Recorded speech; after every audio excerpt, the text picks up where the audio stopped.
Hello everyone, welcome to the new session of Morphology of Flowering Plants Theory Part।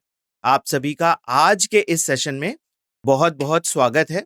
आज जो chapter हम यहाँ पर डिस्कस करने जा रहे हैं वो NEET examination point of view से बहुत ही इंपॉर्टेंट है।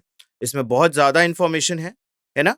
तो चलिए आज देखते हैं इस चैप्टर को और साथ मिलकर इसके सारे इंपॉर्टेंट फैक्ट्स को जो है हम यहाँ पर डिस्कस करेंगे।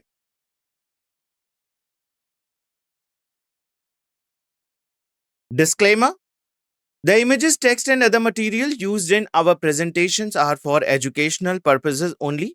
We respect the intellectual property rights of the original creators and owners. If you are the owner and have any concerns or issues, please contact us at sathi@iitk.ac.in. We shall remove the same. तो यहां पर जो है देखिए इस chapter से related ना एक ट्रेंड एनालिसिस की गई है NEET examination point of view से।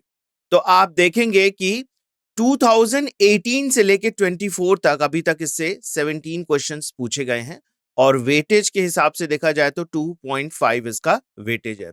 यानी कि हर साल जो है 3 से 4 क्वेश्चन जो है वो इस चैप्टर से एग्जामिनेशन में पूछे जाते हैं। एक बार डिटेल इसके एनालिसिस देख लेते हैं। 2018 से स्टार्ट करते हैं। तो देखिए रूट्स और मेल रिप्रोडक्टिव पार्ट्स से जो है वो क्वेश्चन पूछा गया था 2018 में। नंबर ऑफ क्वेश्चन 2 थे और वो काफी इजी लेवल के क्वेश्चन थे। 19 में पार्ट्स ऑफ फ्लावर से क्वेश्चन पूछा गया था और अगर हम कॉन्सेप्ट की बात करें तो गाइनोशियम से ये प्रश्न आया था और एक ही क्वेश्चन आया था और वो भी एवरेज लेवल का क्वेश्चन। 2020 में देखिए इनफ्लोरेसेंस, बहुत इंपॉर्टेंट टॉपिक है ये इनफ्लोरेसेंस। फ्लावर्स और रूट से भी क्वेश्चन आए थे, ठीक है। और जो रूट से क्वेश्चन आए थे वो मॉडिफाइड रूट से क्वेश्चन पूछा गया था। 2 क्वेश्चन आए थे और ये एवरेज लेवल के क्वेश्चन। 2021 में भी देखिए फ्लावर से क्वेश्चन पूछा गया था और ये स्टेमेन से रिलेटेड क्वेश्चन था। एक ही क्वेश्चन पूछा गया था और वो भी काफी इजी लेवल का क्वेश्चन था। 2022 की बात करें तो यहां पर देखिए stem, inflorescence, flower, modified stem और जो है स्टेम की अगर हम बात करें या फिर रूट की बात करें तो न्यूमेटोफोर से देखिए क्वेश्चन पूछा गया था और नंबर ऑफ क्वेश्चन 3 थे और ये इजी लेवल के क्वेश्चन थे। 2023 की बात करें तो यहां पर अगेन इन्फ्लोरेसेंस आप देख सकते हैं। इन्फ्लोरेसेंस से एवरी ईयर क्वेश्चन ऑलमोस्ट आए हुए हैं, है ना। ज्यादातर इन्फ्लोरेसेंस से क्वेश्चन पूछा गया है। मैंने पहले भी बोला था ये काफी इंपॉर्टेंट टॉपिक है। Description of some important families, तो ये फैमिली से रिलेटेड भी प्रश्न आए थे, है ना। प्रेजेंटेशन और फ्लावर से ये क्वेश्चन पूछा गया था और नंबर ऑफ क्वेश्चन की बात करें तो 3 क्वेश्चन आए थे। कुछ इजी क्वेश्चन थे और उनमें से कुछ डिफिकल्ट भी थे। 2024 the flower, the seed, in 2 topic से क्वेश्चन पूछे गए थे और कॉन्सेप्ट यूज किया गया था पार्ट्स ऑफ फ्लावर से। टोटल नंबर ऑफ क्वेश्चन देखिए 5 क्वेश्चन इस चैप्टर से पूछा गया था, है ना। और ये क्वेश्चन जो है वो easy to average level of question. तो चलिए आज हम इस चैप्टर को अच्छे से देखते हैं और इसके इंपॉर्टेंट फैक्ट्स को जो है वो यहां पर आपसे डिस्कस करते हैं। तो मॉर्फोलॉजी क्या है? मॉर्फोलॉजी जो है वो एक ब्रांच ऑफ बायोलॉजी है जिसमें कि हम प्लांट्स के एक्सटर्नल स्ट्रक्चर की स्टडी करते हैं, है ना। स्ट्रक्चर, उसके रिलेटेड रिलेटिव पोजीशन है, किस पोजीशन पर लीफ है, स्टेम, रूट्स कहां पर होते हैं, डिफरेंट ऑर्गन्स और भी जो डिफरेंट ऑर्गन्स है उसके बारे में भी हम जो है वो स्टडी करते हैं। तो मॉर्फोलॉजी एक्चुअली जो है वो प्लांट के एक्सटर्नल, है ना, अपीयरेंस की स्टडी है। हम इंटरनल की बात नहीं कर रहे हैं, हम सिर्फ बाहरी स्ट्रक्चर की बात कर रहे हैं। तो यहां पर एक जो है एक सिंपल प्लांट की संरचना आप यहां पर देख सकते हैं। इसमें आपको 2 सिस्टम दिखाई देंगे, shoot system and root system. Root system below the ground होता है और इसमें एक टैप रूट होती है और उससे बहुत सारी जो है वो सेकेंडरी रूट्स इमर्ज आउट होती है। बहुत सारे रूट हेयर्स भी पाए जाते हैं, ठीक है। शूट सिस्टम की बात करें तो आप देख सकते हैं कि इसमें नोड्स और इंटरनोड्स आपको दिखाई देंगे। नोड्स वो पोर्शन होता है जहां से लीव्स इमर्ज आउट होती हैं और वो थोड़ा स्वॉलन होता है। इंटरनोड दो नोड के बीच में जो पार्ट होता है उसको इंटरनोड कहते हैं, और इंटरनोड वाले रीजन में आपको कोई भी लीव्स अटैच दिखाई नहीं देंगी, है ना। हमेशा लीव्स जो है वो नोड रीजन से ही निकलता है। अच्छा, नोड रीजन से आप देख सकते हैं कि एक्सिलरी बर्ड्स भी निकलते हैं, है ना। और ये जो है उससे या तो ब्रांचेस बनाते हैं या फिर नई लीव्स या फिर फ्लावर उनसे इमर्ज आउट होता है। ठीक है, आप फ्लावर की भी संरचना देख सकते हैं। फ्लावर में फर्टिलाइजेशन के बाद फ्रूट्स का आपको स्ट्रक्चर दिखाई देता है, और सबसे ऊपर यहां पर एपिकल बड भी दिखाई देते हैं। एपिकल बड का मतलब होता है जो बिल्कुल एपेक्स ऑफ प्लांट पर प्रेजेंट हो। So majority of the dicotyledonous plants, the direct elongation of the radical leads to the formation of primary root which grows into the soil. अगर आप सीड से स्टार्ट करें मॉर्फोलॉजी को study करना, तो देखिए सीड जब जर्मिनेट होता है तो उसके दो पार्ट्स इमर्ज आउट होते हैं। सबसे पहले रेडिकल निकलता है, क्योंकि प्लांट को पहले स्टैब्लिश करना होता है।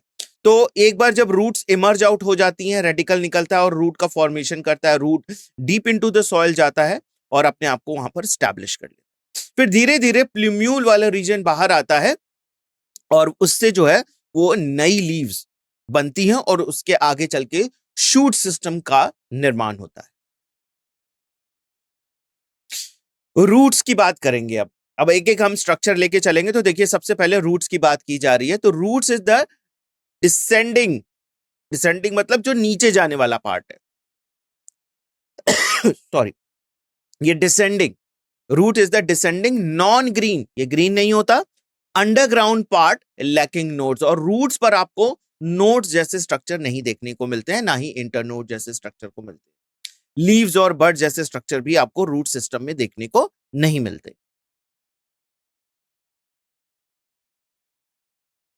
रूट जो है वो न्यूट्रिशन और सपोर्ट ऑफ द प्लांट के लिए रिस्पॉन्सिबल है। डाइकोटिलेडनस प्लांट की अगर आप बात करें तो देखिए इसमें रूट जो है ना एक डिफरेंट टाइप होता है।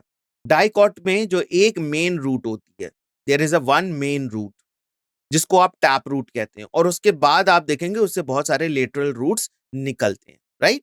सो इन majority of the dicotyledonous plant, the direct elongation of the radical leads to the formation of primary root। जो रेडिकल से डायरेक्ट रूट बनता है उसको आप क्या कहते हैं, प्राइमरी रूट। और ये जो है वो सॉइल के अंदर जाता है। प्राइमरी रूट जो है वो सीधे रेडिकल वाला जो पार्ट है प्राइमरी रूट बनाता है, वो सीधे कहां जाता है, आपका सॉइल में। इट बियर्स लेटरल रूट, और साथ में ही आप देख सकते हैं कि वहां पर बहुत सारे लेटरल रूट्स निकलते हैं, जिसको आप सेकेंडरी और फिर नेक्स्ट लेवल जो रूट्स की होगी वो टर्शरी लेवल ऑफ रूट्स होगी। तो इसमें बहुत सारे आपको ऑर्डर्स दिखाई देते हैं, primary root, secondary roots, tertiary roots, right. Now the primary roots and its branches constitute the tap root system. अब इसमें देखिए जो आपकी प्राइमरी रूट होती है वो एक मेन रूट होती है और उससे बहुत सारी ब्रांचेस निकलती हैं। ऐसे रूट सिस्टम में जो आपका मेन रूट होता है उसको आप बोलते हैं टैप रूट।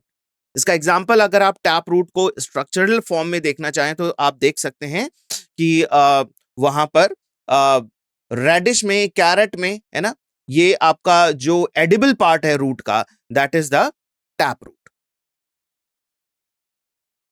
मोनोकोटिलेडनस प्लांट की बात करेंगे। देखिए मोनोकोटिलेडनस प्लांट में जो है वो रूट थोड़ा डिफरेंट टाइप ऑफ होता है। इसमें प्राइमरी रूट शॉर्ट लिव होती है, थोड़े टाइम के लिए ही होती है, और रिप्लेस कर दी जाती है लार्ज नंबर ऑफ रूट्स।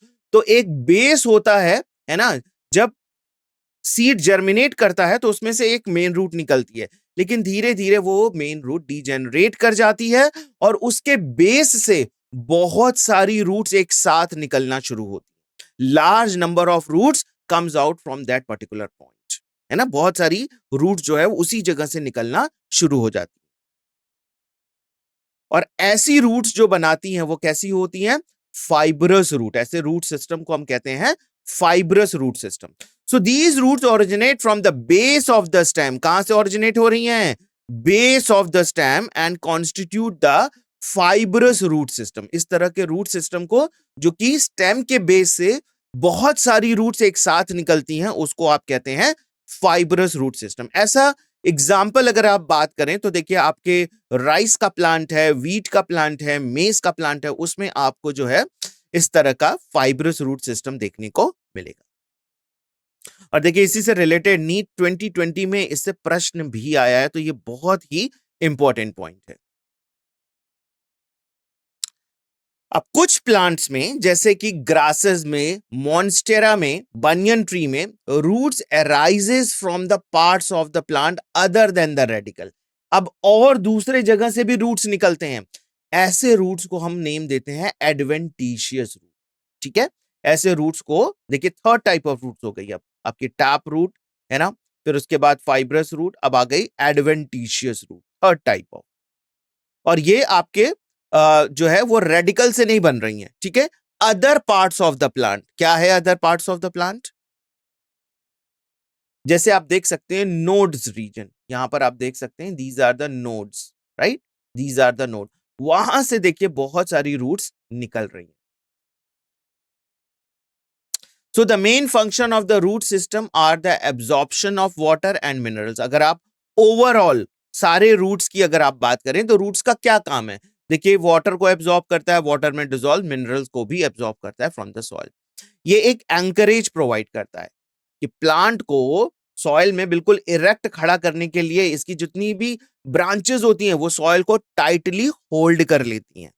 ठीक है, टाइटली होल्ड करने की वजह से ये प्लांट जो है वो सॉइल में बिल्कुल सीधा ऐसे खड़ा रहता है, राइट, और उसको प्रॉपर सनलाइट, प्रॉपर जो है न्यूट्रिएंट्स जो है वो रूट से एब्जॉर्ब होती है, और आपको बाहर जो का वाला जो पार्ट है शूट सिस्टम को, उसको प्रॉपर सनलाइट मिलती है। अगर ये प्लांट इरेक्ट नहीं रहा, सीधा खड़ा नहीं रहा, गिर गया या लेट गया, तो उसको प्रॉपर सनलाइट नहीं मिलेगी। ठीक है, तो इसलिए प्रॉपर प्लांट का एंकरेज सॉइल में बहुत इंपॉर्टेंट है और इसमें रूट्स हेल्प करते हैं। स्टोरिंग रिजर्व फूड मटेरियल, कई रूट्स ऐसे होते हैं जो कि फूड को जो है वो स्टोर करते हैं, है ना। इसका बेस्ट एग्जांपल आपका रेडिश है, कैरेट है ना, क्योंकि ये रूट्स हैं और इसमें देखिए एक्स्ट्रा फूड मटेरियल जो प्लांट्स बनाता है वो अपने रूट्स में ले जाकर स्टोर करता है। अलग अलग प्लांट्स में जो फूड का स्टोरेज ऑर्गन है वो अलग हो सकता है। आप देख सकते हैं कि कुछ प्लांट्स में जो है वो फूड स्टेम में जाकर स्टोर होते हैं, कुछ में जो है वो रूट्स में होते हैं, कुछ में लीव्स में भी होते हैं। ठीक है, और साथ ही साथ ये बहुत सारे प्लांट ग्रोथ रेगुलेटर्स यानी कि हार्मोन्स की भी सिंथेसिस रूट्स में होती है। Regions of the root, so the roots are covered at the apex by the thimble like structure that is called as root cap। देखिए रूट कैप बहुत ही delicate organ होता है, रूट का जो टिप होता है वो बहुत डेलिकेट होता है, वो घर्षण से जो है, क्योंकि रूट्स जो नीचे है सॉइल के जा रही है तो घर्षण से जो रूट डैमेज हो सकते हैं, तो उसको प्रोटेक्शन के लिए देखिए रूट कैप पाया जाता है ना, रूट के टिप पर, एपेक्स रीजन पर। Now it protect the tender apex of the root as it makes its way through the soil। A few millimeter above the root cap is the region of meristematic cavity। ठीक आपके जो root cap का reason है ना उससे थोड़ा सा ऊपर, कुछ मिलीमीटर ऊपर ही जाएंगे तो आपको वहां पर मेरिस्टेमेटिक एक्टिविटी दिख जाएगी। मेरिस्टेमेटिक कैविटी एक्टिविटी हमने समझा था एनाटॉमी ऑफ फ्लावरिंग प्लांट्स वाले चैप्टर में कि मेरिस्टेमेटिक टिश्यू जो होता है वो कंटिन्यूअस डिवीजन कर रहा होता है, वहां सेल्स जो है वो कंटिन्यूअस डिवाइड कर रही होती हैं। तो यहां पर भी देखिए रूट रीजन में भी रूट्स, जो कुछ पर्टिकुलर सेल्स हैं रूट्स में, मेरिस्टेमेटिक सेल्स, वो कंटिन्यूअस डिवाइड करती हैं और रूट की ग्रोथ के लिए रिस्पॉन्सिबल होती हैं। So the cells of this region are very small, thin walled and dense protoplasm। They divide repeatedly। वो लगातार डिवीजन करती रहती है। इनमें जो है सेल वॉल काफी थिन होता है और डेंस प्रोटोप्लाज्म पाया जाता है। The cells proximal of this region undergo the rapid elongation and enlargement and are responsible for the growth of the root in the length। तो यहां पर जो है जब सेल्स डिवाइड हो जाती हैं, नंबर ऑफ सेल्स बढ़ जाती हैं, तो फिर इसका रैपिड इलोंगेशन होता है, फिर सेल्स इलोंगेट करती हैं, एनलार्ज करती हैं। ठीक है, और ये जो है वो ग्रोथ के लिए रिस्पॉन्सिबल होती हैं, रूट्स के ग्रोथ के लिए रिस्पॉन्सिबल। और इस रीजन को हम कहते हैं रीजन ऑफ इलोंगेशन। तो यहां पर आप देख सकते हैं फिगर में, ये आपकी रूट कैप है। ये particular region of meristematic activity है। जब सेल्स बहुत ज्यादा डिवाइड हो जाती हैं या इकट्ठा हो जाती हैं, तो फिर देखिए वो धीरे धीरे इलोंगेट होना शुरू हो जाती हैं। Region of elongation, this is the region of elongation. और उसके ऊपर आप देखिए रीजन ऑफ मैच्योरेशन। जब ये इलोंगेट हो जाती हैं तो सेल धीरे धीरे मैच्योर होना शुरू होती हैं, और मैच्योर होकर आप देख सकते हैं बहुत सारे root hairs, epiblema cells, outer most layer जो रूट की होती है वो होती है एपिब्लेमा। और एपिब्लेमा से जो है वो इस तरीके से रूट हेयर्स का निर्माण होता है। So the cells of elongation zone gradually differentiate and mature. धीरे धीरे ये डिफरेंशिएट होते हैं, चेंजेस होते हैं इनमें, और ये मैच्योर सेल्स में बदल जाते हैं। और इसको आप कहते हैं रीजन ऑफ मैच्योरेशन। आप देख सकते हैं this is the region of maturation, जहां पर बहुत सारे रूट हेयर्स होते हैं। ध्यान रखना है, इससे कई बार क्वेश्चन आया हुआ है। और यही सेल्स मैच्योर होकर क्या निकालती हैं? Root hairs. जो इसकी एपिडर्मल सेल्स होती है रूट के केस में, इसको आप एपिब्लेमा के नेम से भी जानते हैं। Now these root hairs absorb water and minerals from the soil. ये रूट हेयर्स का काम ही है ना, कि जितना ज्यादा वाटर और मिनरल को एब्सॉर्ब कर सके। और रूट के लिए देखिए यही मेन फंक्शन भी है देखा जाए तो। मॉडिफिकेशंस ऑफ रूट की बात करेंगे तो roots in some plants change their shape, structure and become modified to perform a different function, absorption, conduction of water and minerals. आप देखेंगे कि रूट्स जो है ना अलग अलग प्लांट्स में डिफरेंट शेप और स्ट्रक्चर में जो है पाए जाते हैं।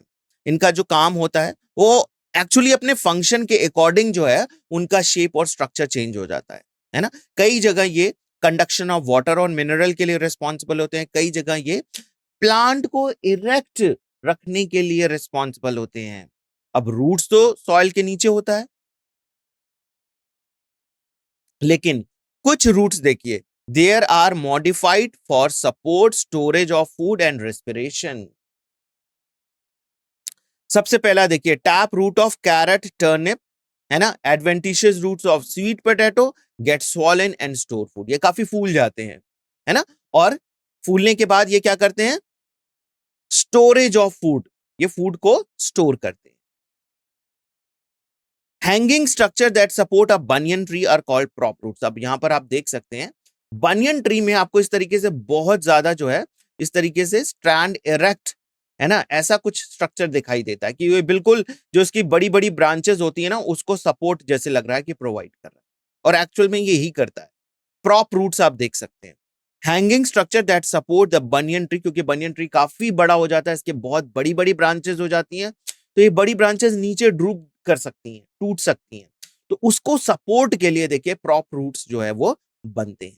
अब इसमें बहुत सारे एरियल रूट्स होते हैं, इसमें रूट कैप यहां पर पाए जाते हैं, और इसमें वेलामेंट टिश्यू होता है जो कि कई बार हाइग्रोस्कोपिक नेचर का होता है। ये एयर से में जो वाटर वेपर प्रेजेंट होते हैं उसको भी कई बार ये एब्जॉर्ब करते हैं। अब देखिए यहां पर similarly the stems of maize and sugar cane have the supporting root coming out of the lower nodes of the stem. Maize और शुगर केन में देखेंगे तो जो उसके लोअर नोड्स हैं, नोड्स रीजन पे बहुत सारे ऐसे सपोर्ट करने के लिए, क्योंकि जैसे जैसे शुगर केन और मेज का पौधा बड़ा हो जाता है ना, वो काफी हैवी हो जाता है, काफी इलोंगेटेड हो जाता है, तो उसको सपोर्ट के लिए ना कुछ जो है वो नोड से रूट्स निकलती हैं, एडवेंटिशियस रूट्स निकलती हैं और जाकर सॉइल में अटैच हो जाती हैं। तो वो इरेक्ट रखने के लिए शुगर केन को और मेज को सीधा रखने के लिए रेस्पॉन्सिबल होती है। इसको आप क्या कहते हैं? Stilt roots. Now a very very important point here, some plants such as rhizophora growing in the swampy areas, many roots comes out of the ground and grow vertically upward, है ना।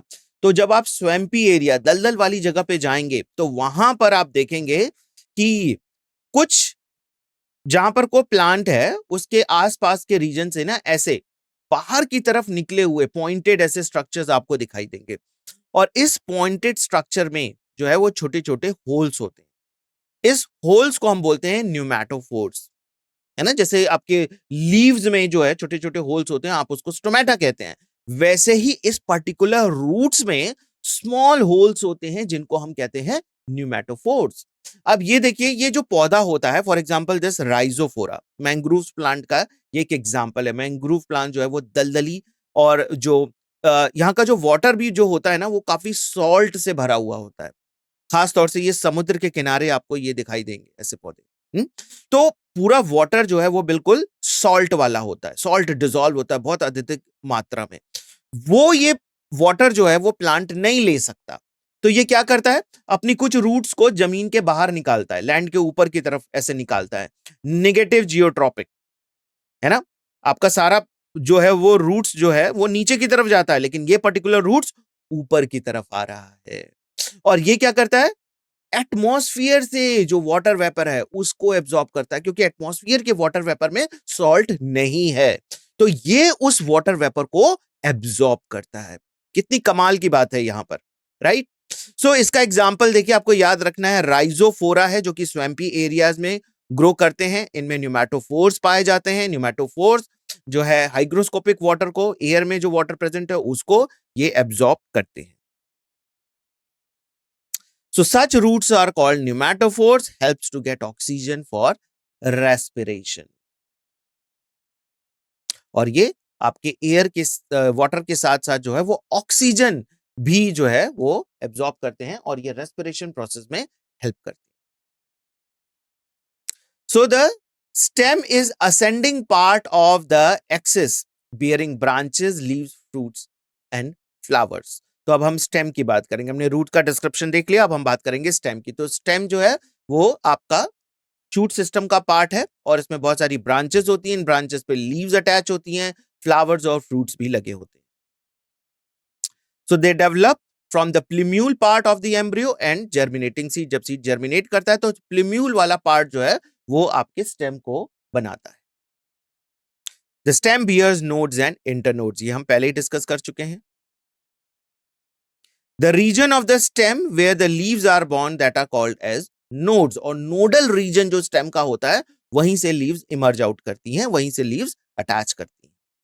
जबकि जो इंटरनोड वाला part है वहां पर leaves नहीं होती हैं आपकी, ठीक है। The stem bears buds which may be terminal और एक्सिलरी। तो आपके दो तरीके के बड्स आपको जो है वो देखने को मिल सकते हैं। एक जो आपका शूट सिस्टम है उसका बिल्कुल टिप, उस पे आपका टर्मिनल बर्ड प्रेजेंट होता है, और एक्सिलरी बर्ड कहां पे प्रेजेंट होता है, लीव्स के एक्सिस में बर्ड्स प्रेजेंट होते हैं, जिसको आप एक्सिलरी बर्ड्स कहते हैं। Stem is generally green when young and later often become woody and dark brown. Stem जो है ज्यादातर आप देखेंगे कि जब पौधा बहुत छोटा होता है, सॉफ्ट होता है, तो उस टाइम उसकी जो स्टेम होती है वो ग्रीन कलर की होती है, लेकिन जैसे जैसे वो बड़ा होता जाता है वो थोड़ा वुडी होता जाता है और डार्क ब्राउन कलर में चेंज हो जाता है। The main function of the stem is spreading out branches bearing leaves, flowers and fruit. है ना, जो ब्रांचेस उससे अटैच है उसको काफी स्प्रेड करे, जिससे कि वो ज्यादा से ज्यादा मात्रा में जो है वो सनलाइट को एब्जॉर्ब कर सके और अपने फूड का सिंथेसिस कर सके। It conduct water, minerals and photosynthates. साथ ही साथ जो है ये देखिए वाटर के कंडक्शन में हेल्पफुल है और मिनरल के एब्जॉर्प्शन में भी हेल्पफुल है। Some stem perform the function of storage of food, support, protection of the vegetative propagation. कुछ जो आपकी स्टेम होती हैं वो फूड स्टोर करती हैं, प्रोटेक्शन प्रोवाइड करती हैं, और वेजिटेटिव प्रोपोगेशन में भी पार्टिसिपेट करती हैं। वेजिटेटिव प्रोपोगेशन मतलब आपका जो स्टेम है उससे नए पौधे बनाना। अब हम बात करेंगे मॉडिफिकेशन ऑफ स्टेम की। सो देखिए, स्टेम में not always be typically like what they are expected to be. बहुत सारे हमें स्टेम में मॉडिफिकेशंस देखने को मिलते हैं, और ये भी उनके फंक्शंस के आधार पर ही निर्धारित होते हैं। सो अंडरग्राउंड स्टेम देखिए, अब आपका जमीन के अंदर स्टेम पाया जाता है, जैसे देखिए पोटैटो है, जिंजर है, टर्मरिक है, जेमिकंद है, कोलोकेशिया है, ये सभी जो है आपके स्टेम हैं, और ये आपके कहां पाए जाते हैं, जमीन के नीचे, सॉइल के अंदर, राइट। और ये फूड के स्टोरेज के लिए रिस्पॉन्सिबल है। 2014 से इससे रिलेटेड प्रश्न आया हुआ है। So they also act as a organs of perennation to tide over the conditions unfavorable for growth. अब पेरिनेशन क्या होता है, कई बार कुछ पौधे होते हैं कि अनफेवरेबल कंडीशन आती है तो पूरा का पूरा पौधा खत्म हो जाता है, लेकिन उसका जो स्टेम वाला पार्ट है वो कहीं आपका सॉइल के अंदर पड़ा हुआ है, बिल्कुल सुप्तावस्था में। और जैसे ही कंडीशन फेवरेबल होना शुरू होती हैं, उस स्टेम से बड्स निकलना शुरू हो जाते हैं, लीव्स इमर्ज आउट हो जाती है और नीचे उसी स्टेम से रूट्स का बनना भी शुरू हो जाता है। लेकिन जब तक आपका अनफेवरेबल कंडीशन है, वो आपका बिल्कुल ऑर्गन पेरिनेट करेगा। तो कई बार स्टेम जो है वो एज अ पेरिनेटिंग ऑर्गन की तरह बिहेव करते हैं। Stem tendrils, which develop from the axillary buds, are slender and spirally coiled and help plants to climb, such as in gourds, cucumber, pumpkins, watermelon and grapevine. देखिए कुछ जो है पौधों में आप देखे होंगे कि स्टेम जो है वो टेंड्रिल्स में बदल जाता है। टेंड्रिल्स जैसे स्प्रिंग लाइक स्ट्रक्चर होता है और वो सपोर्ट, क्योंकि प्लांट बहुत वीक होता है, इसको ऊपर क्लाइंब करना है ताकि सनलाइट को प्राप्त कर सके, है ना। तो ये क्या करता है, टेंड्रिल्स की सहायता से ये किसी न किसी दूसरे जो ब्रांचेस होती हैं, दूसरे प्लांट की ब्रांचेस होती हैं या कोई भी वस्तु हो आसपास, उसका सहारा लेता है और ये प्लांट्स को ऊपर पहुंचाने में हेल्प करता है। Axillary buds of the stem may also get modified into woody, straight and pointed thorns. कई बार देखिए स्टेम्स जो है वो वुडी, स्ट्रेट और पॉइंटेड थॉर्न्स में बदल जाते हैं, जैसा कि हमने बोगनविलिया के केस में देखा है। So they are found in many plants such as citrus and bougainvillea. तो citrus और bougainvillea में स्टेम जो है वो थॉर्न्स में मॉडिफाई होते हैं। They protect plant from the browsing animals. अब ये क्यों पाए जाते हैं, प्लांट्स को अपने आप को प्रोटेक्ट करना है, क्योंकि बहुत सारे ऐसे मवेशी जो होते हैं, कैटल्स जो होते हैं, वो आते हैं, उनको ब्राउजिंग एनिमल भी कहा जाता है, क्योंकि वो लीव्स को खाना शुरू कर देते हैं और पूरे जो उनका जो पौधा होता है वो खत्म हो जाता है। तो प्लांट्स भी अपने आप को प्रोटेक्ट करता है, वो क्या करता है, थॉर्न्स निकाल देता है, कुछ स्टेम्स को मॉडिफाई करता है और उससे थॉर्न्स बदल जाते हैं, ठीक है। और अब क्या करेगा, जब कोई भी ब्राउजिंग एनिमल आएगा तो उसको लगेगा कि भाई इससे तो मेरे माउथ में जो है वो घाव हो सकते हैं, है ना, तो वो उस पौधे को फिर नहीं खाता है। तो प्लांट भी अपना बचाव करते हैं, right. Some plants of the arid region modify their stems into the flattened opuntia or fleshy cylindrical euphorbia structure.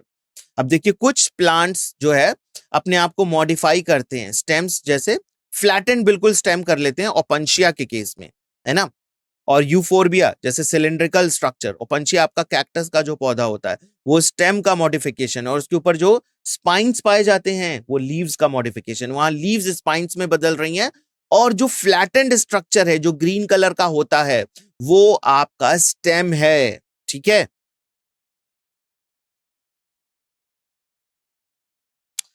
Underground stem of some plants such as grass and strawberry spread to the new niches, and when older parts die the plants are formed. तो देखिए यहां पर भी वो पेरिनेटिंग organ की ही तरह ये behave कर रहे हैं अंडरग्राउंड स्टेम, और ये जो है ना वो दूसरी जगह भी अंदर ही अंदर ग्रो करके दूसरी जगह भी पहुंच सकते हैं। Plants like mint and jasmine slender lateral branches arise from the base of the main axis after growing aerially to some time and arch downward to the ground. तो यहां पर देखिए रनर्स इसको कहा जाता है ना, एक जगह प्लांट निकल रहा है लेकिन उसकी कुछ ब्रांच जो है वो दूसरी जगह जाकर सॉइल में अटैच हो जाती हैं, है ना।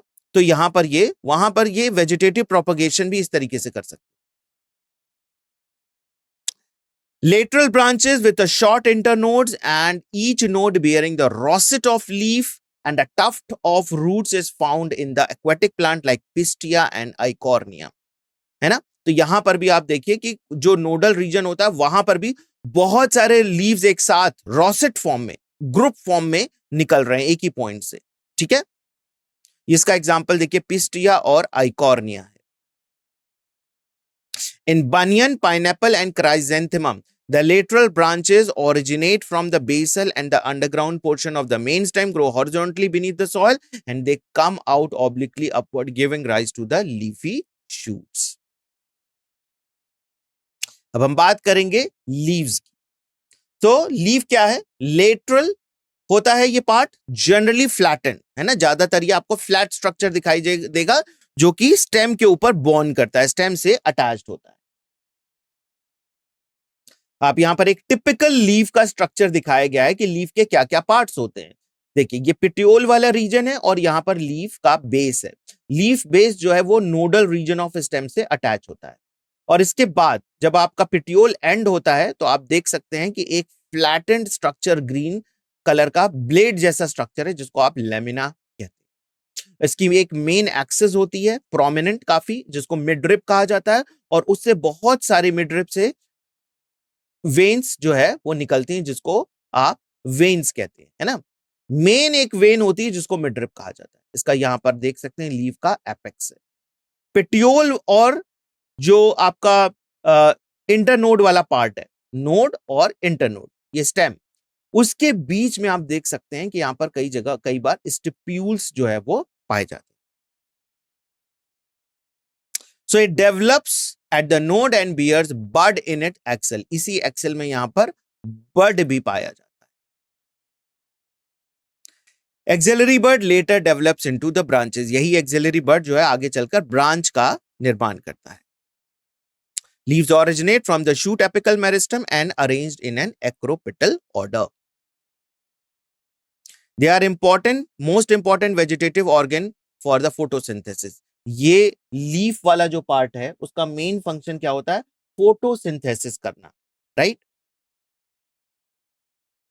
अब इसके आप 3 पार्ट्स होते हैं, leaf base, petiole and lamina. तो आप देख सकते हैं यहां पर leaf base, this is the petiole and this is the lamina.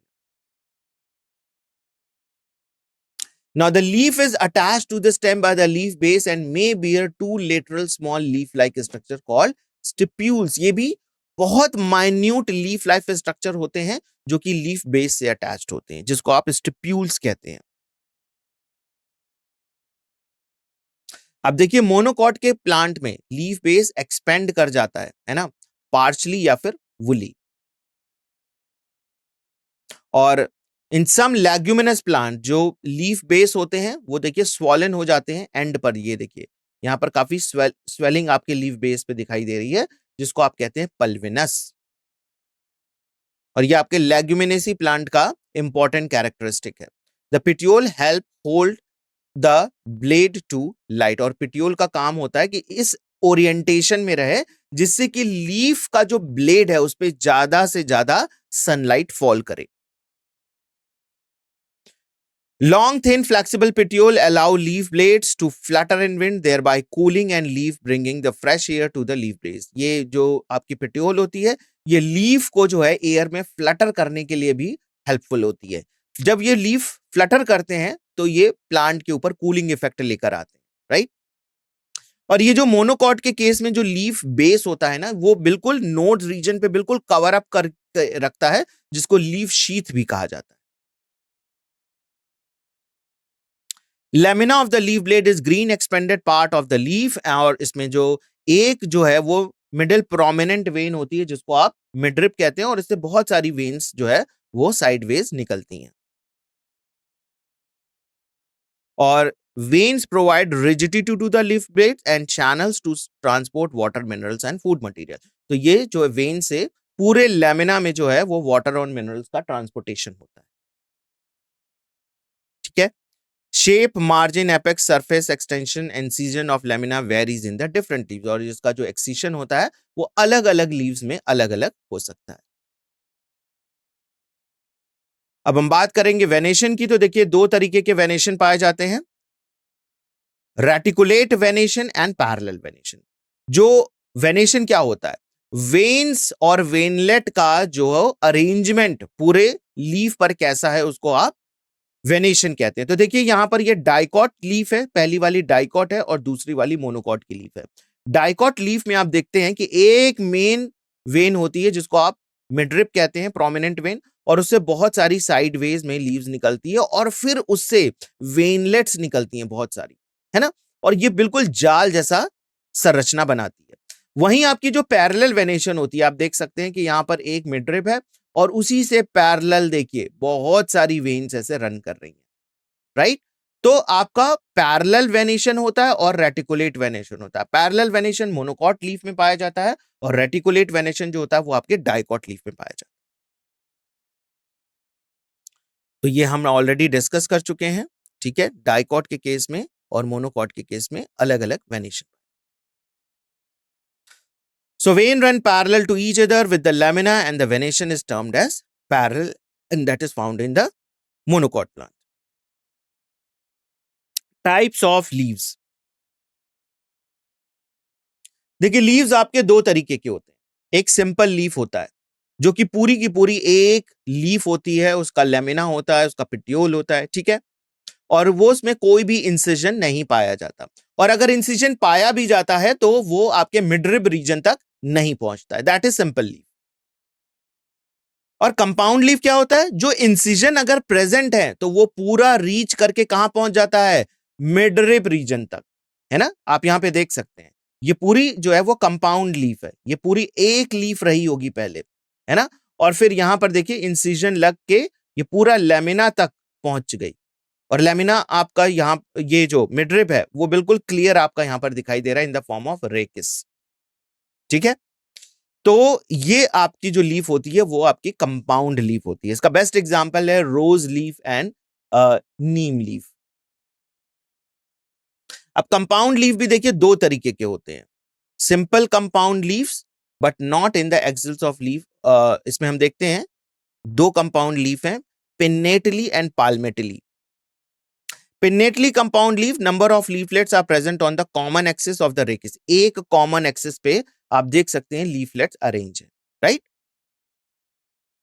और वहीं पाल्मेटली कंपाउंड में जैसे कि आप सिल्क कॉटन में देखते हैं, इसमें आपकी एक मेन एक्सिस होती है और एक ही पॉइंट पर सारे लीव्स जो है वो अटैच्ड हैं. तो जैसा पाम, आपका जो हाथ हथेली है उसको अगर आप स्प्रेड करिए तो ये उस जैसा स्ट्रक्चर दिखाई दे रहा है, राइट. सारी फिंगर जैसे एक जगह अटैच्ड हैं आपके पाम से, उसी तरीके से सारी लीव्स जो है वो एक पर्टिकुलर पॉइंट पे अटैच्ड है. Phyllotaxy.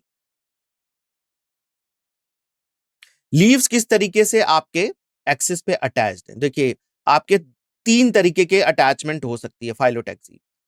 Alternate, opposite and world. Leaflet जब एक एक गैप देकर अगर अटैच्ड हो, यहां पर आप देखिए एक लीफ यहां पर अटैच्ड है, फिर छोटा सा गैप है ना, और फिर मतलब एक नोड पर एक लीफ, अगले नोड पर दूसरी लीफ, फिर अगले नोड पर तीसरी लीफ. एक नोड पर दो लीफ नहीं निकल रही हैं और दोनों का अरेंजमेंट अपोजिट डायरेक्शन में है ना, तो इसलिए इसको ऑल्टरनेट अरेंजमेंट कहा जाता है. अपोजिट में देखिए लीफ का एक्सेस है ना, और उससे दोनों लीफलेट जो है एक नोड से दो लीफ अपोजिट डायरेक्शन में निकल रही हैं, यहां पे भी और यहां पे भी. तो ये आपका अपोजिट अरेंजमेंट है. वर्ल्ड अरेंजमेंट में एक नोड से बहुत सारी लीव्स निकल रही हैं, है ना, एक चक्र जैसी संरचना बना रही हैं, इसीलिए इसको वर्ल्ड अरेंजमेंट कहा जाता है. तो ये तीन तरीके के हमारे अरेंजमेंट हो गए. और लीव्स का जो अपने एक्सिस पे अरेंजमेंट होता है उसी को हम क्या कहते हैं? फाइलोटैक्सी. आपका जो ऑल्टरनेट टाइप है देखिए चाइना रोज, मस्टर्ड और सनफ्लावर प्लांट के केस में पाया जाता है. और वहीं आपका जो अपोजिट है वो कैलाट्रोपिस और गुआवा के केस में पाया जाता है. और वर्ल्ड अरेंजमेंट आपका example Alstonia. Modifications of leaves. तो यहां पर हम लीव्स के मॉडिफिकेशंस की बात करेंगे. लीव्स का देखिए मेन फंक्शन जो है वो फोटोसिंथेसिस करना है ना. They are converted into the tendrils. कई जगह वो टेंड्रल्स में बदल जाती हैं, कई जगह वो स्पाइन्स में बदल जाती हैं अपने डिफेंस के लिए, ठीक है. Flashy leaves of onion and garlic store food. अब देखिए यहां पर जो आप देखते हैं ना अनियन और गार्लिक, उसके लीव्स को हम एज अ फूड इस्तेमाल करते हैं. तो क्यों इस्तेमाल करते हैं? क्योंकि वो फूड स्टोर करते हैं. कुछ प्लांट्स में जैसे ऑस्ट्रेलियन अकेशिया में leaves are small and short leaf, बहुत छोटी हो जाती है क्योंकि वो ड्राई रीजन में है ना, और उसको क्या करना है? वाटर को कंजर्व करना है, पानी उतना अवेलेबल नहीं है, तो लीव्स को शेड ऑफ कर देता है जिससे कि ट्रांसपिरेशन ना हो. The petioles in these plant expand and become green and synthesize. वहां पर जो है अब फोटोसिंथेसिस कैसी होगी जब लीव्स शेड ऑफ हो जाएंगी, तो वहां उस प्लांट में क्या करते हैं? पेटियोल जो है वो स्प्रेड हो जाता है और ग्रीन कलर का हो जाता है और वो फोटोसिंथेसिस करता है। Leaves of certain insectivorous plants such as pitcher plant and Venus flytrap are also modified leaves. आप देख सकते हैं ये जो लेमिना का मॉडिफिकेशन है, ये पिचर प्लांट, इसमें क्या होता है कि ये ऐसी जगह पर प्लांट्स ग्रो करते हैं जहां पर नाइट्रोजन की बहुत कमी होती है। तो नाइट्रोजन की कमी को पूरा करने के लिए फोटोसिंथेसिस कर रहा है, ग्लूकोज बना रहा है, लेकिन नाइट्रोजन, प्रोटीन भी तो चाहिए उसको ना, और प्रोटीन सिंथेसिस के लिए नाइट्रोजन चाहिए। तो ये क्या करता है, अपने लैमिना को इस तरीके से पिक्चर के फॉर्म में मॉडिफाई करता है और इसमें बहुत सारे डाइजेस्टिव जूसेस बनाता है। जैसे ही कोई फ्लाई इसके अंदर आता है, इसका ऑपुरकुलम, इस ऊपर से जो कैप लाइक स्ट्रक्चर है वो क्लोज हो जाता है और इंसेक्ट्स को ये अंदर डाइजेस्ट कर सकते हैं। उसी तरीके से वीनस फ्लाई ट्रैप देखिए, ये जब ओपन होते हैं और वेरियस कलर के होते हैं, कलर से जो है वो अट्रैक्ट होते हैं फ्लाइज, और यहां पर जब आते हैं तो वीनस फ्लाई ट्रैप उसको ट्रैप कर लेता है। ठीक है, तो लीव्स में आप बहुत तरीके के मॉडिफिकेशन देख रहे हैं। स्पाइंस, जैसे कैक्टस के केस में, है ना, लीव्स शेड ऑफ हो जाते हैं। कई जगह वो फूड स्टोरेज कर रहे हैं, जहां पर शेड ऑफ हो जाते हैं वहां पर पेटियोल्स लीव्स की तरह बिहेव कर रहे हैं, और कुछ में तो ये इंसेक्ट्स को कैच करने का काम कर रहे हैं, इंसेक्ट्स को पकड़ने का काम कर रहे हैं। इसका एग्जाम्पल है pitcher plant and Venus flytrap. अब हम बात करेंगे फ्लावर की।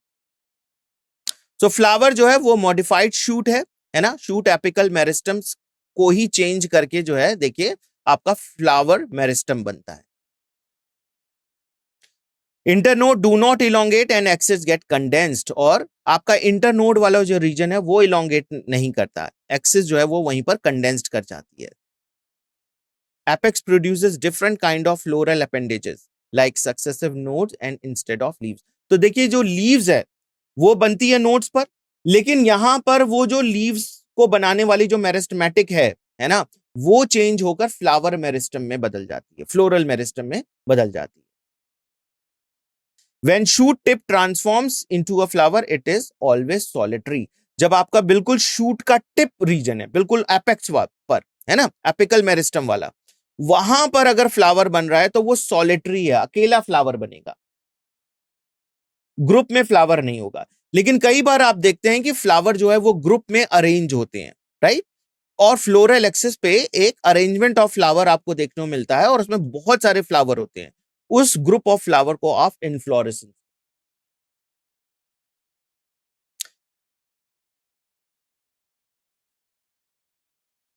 अगर इनफ्लोरेसेंस की बात करें तो देखिए हमारे पास दो अलग अलग तरीके के इनफ्लोरेसेंस हैं।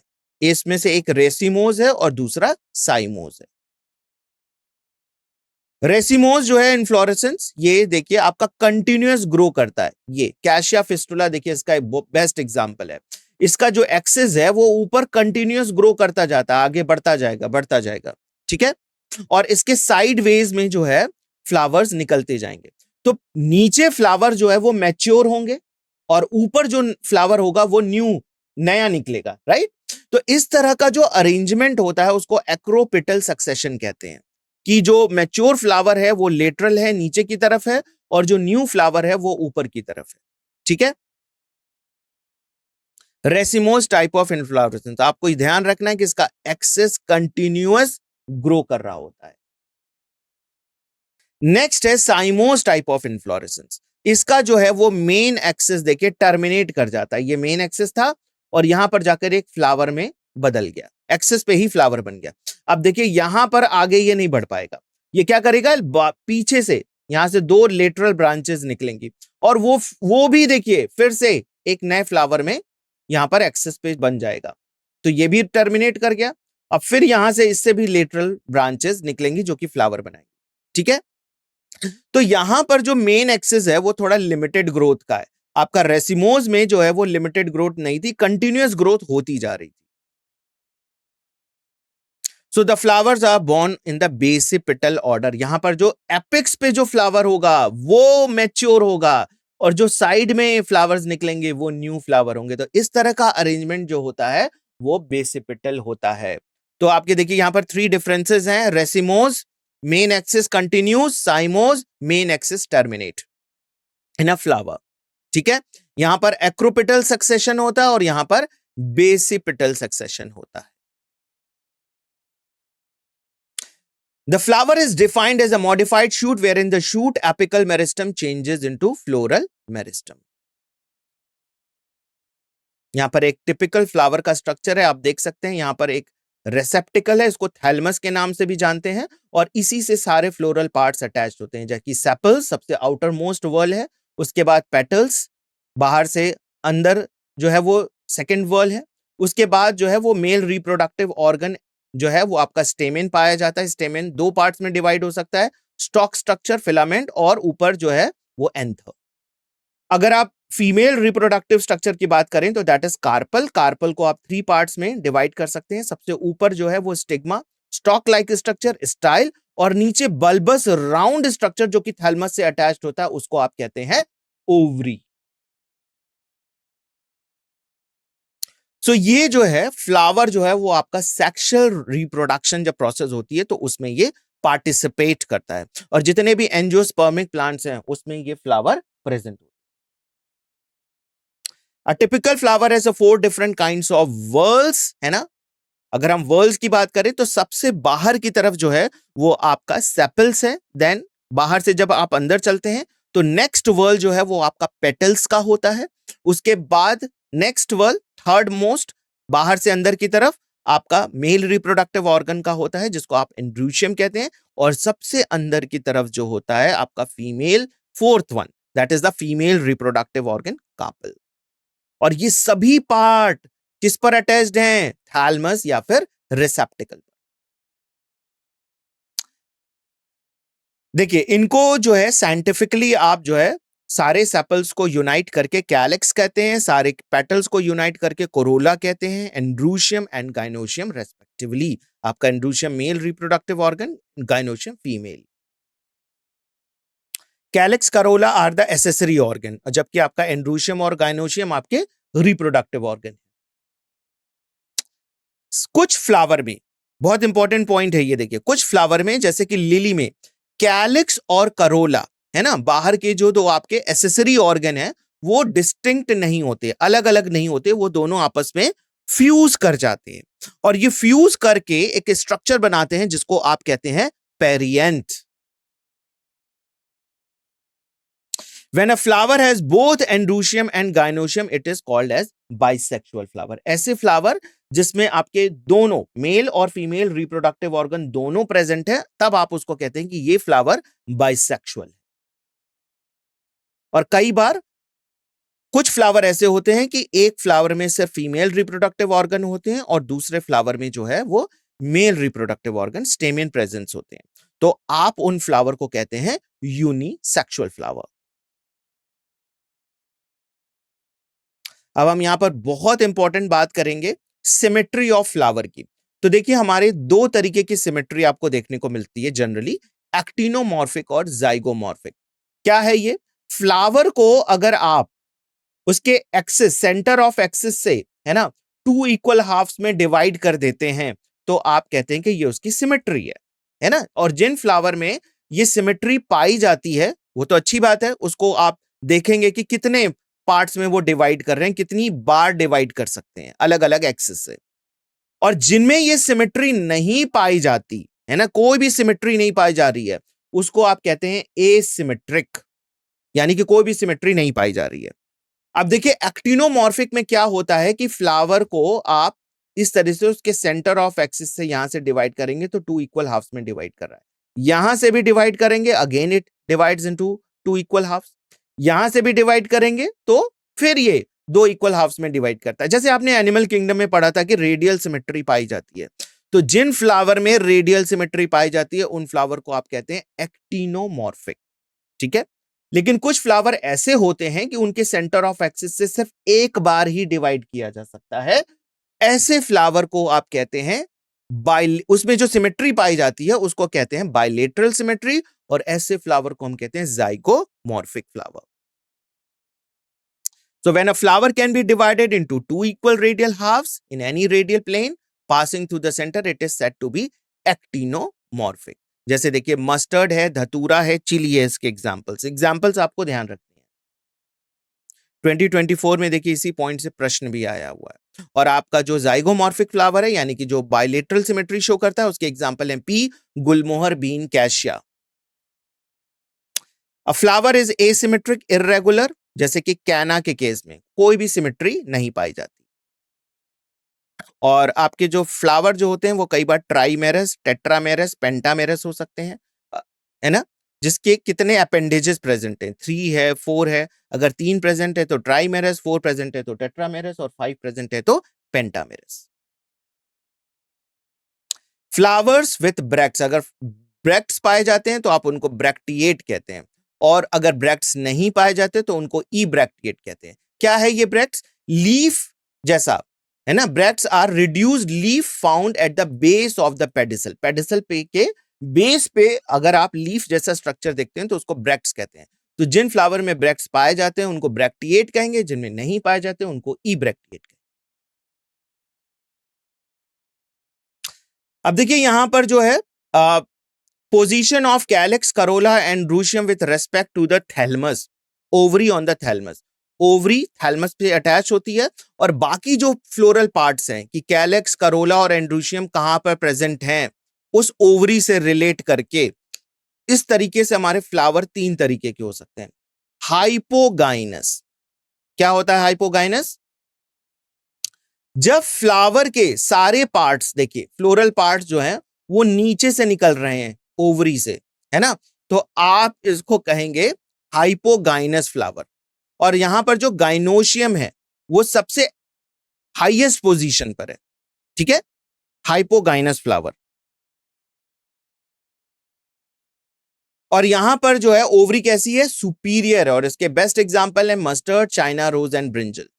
और वहीं है देखिए पेरीगाइनस, पेरीगाइनस क्या होते हैं कि जो सेम लेवल पर प्रेजेंट है ना, आपके जो फ्लोरल पार्ट्स हैं, है ना, कैलेक्स, करोला, एंड्रूशियम, ये सभी जो है ओवरी से अगर आप बात करें तो देखिए इसके थैलमस के रिम पर है, और इनकी पोजीशन जो है वो बिल्कुल सेम लेवल पर है। तो ऐसे अरेंजमेंट को आप पेरीगाइनस कहते हैं।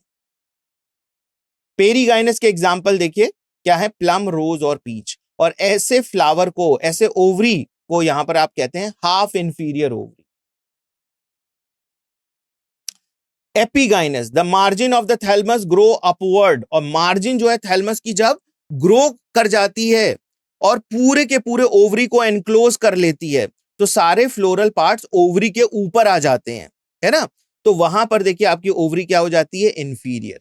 ऐसा आपको गुआवा, कुकंबर और रे फ्लोरेट्स ऑफ सनफ्लावर में देखने को मिलता है।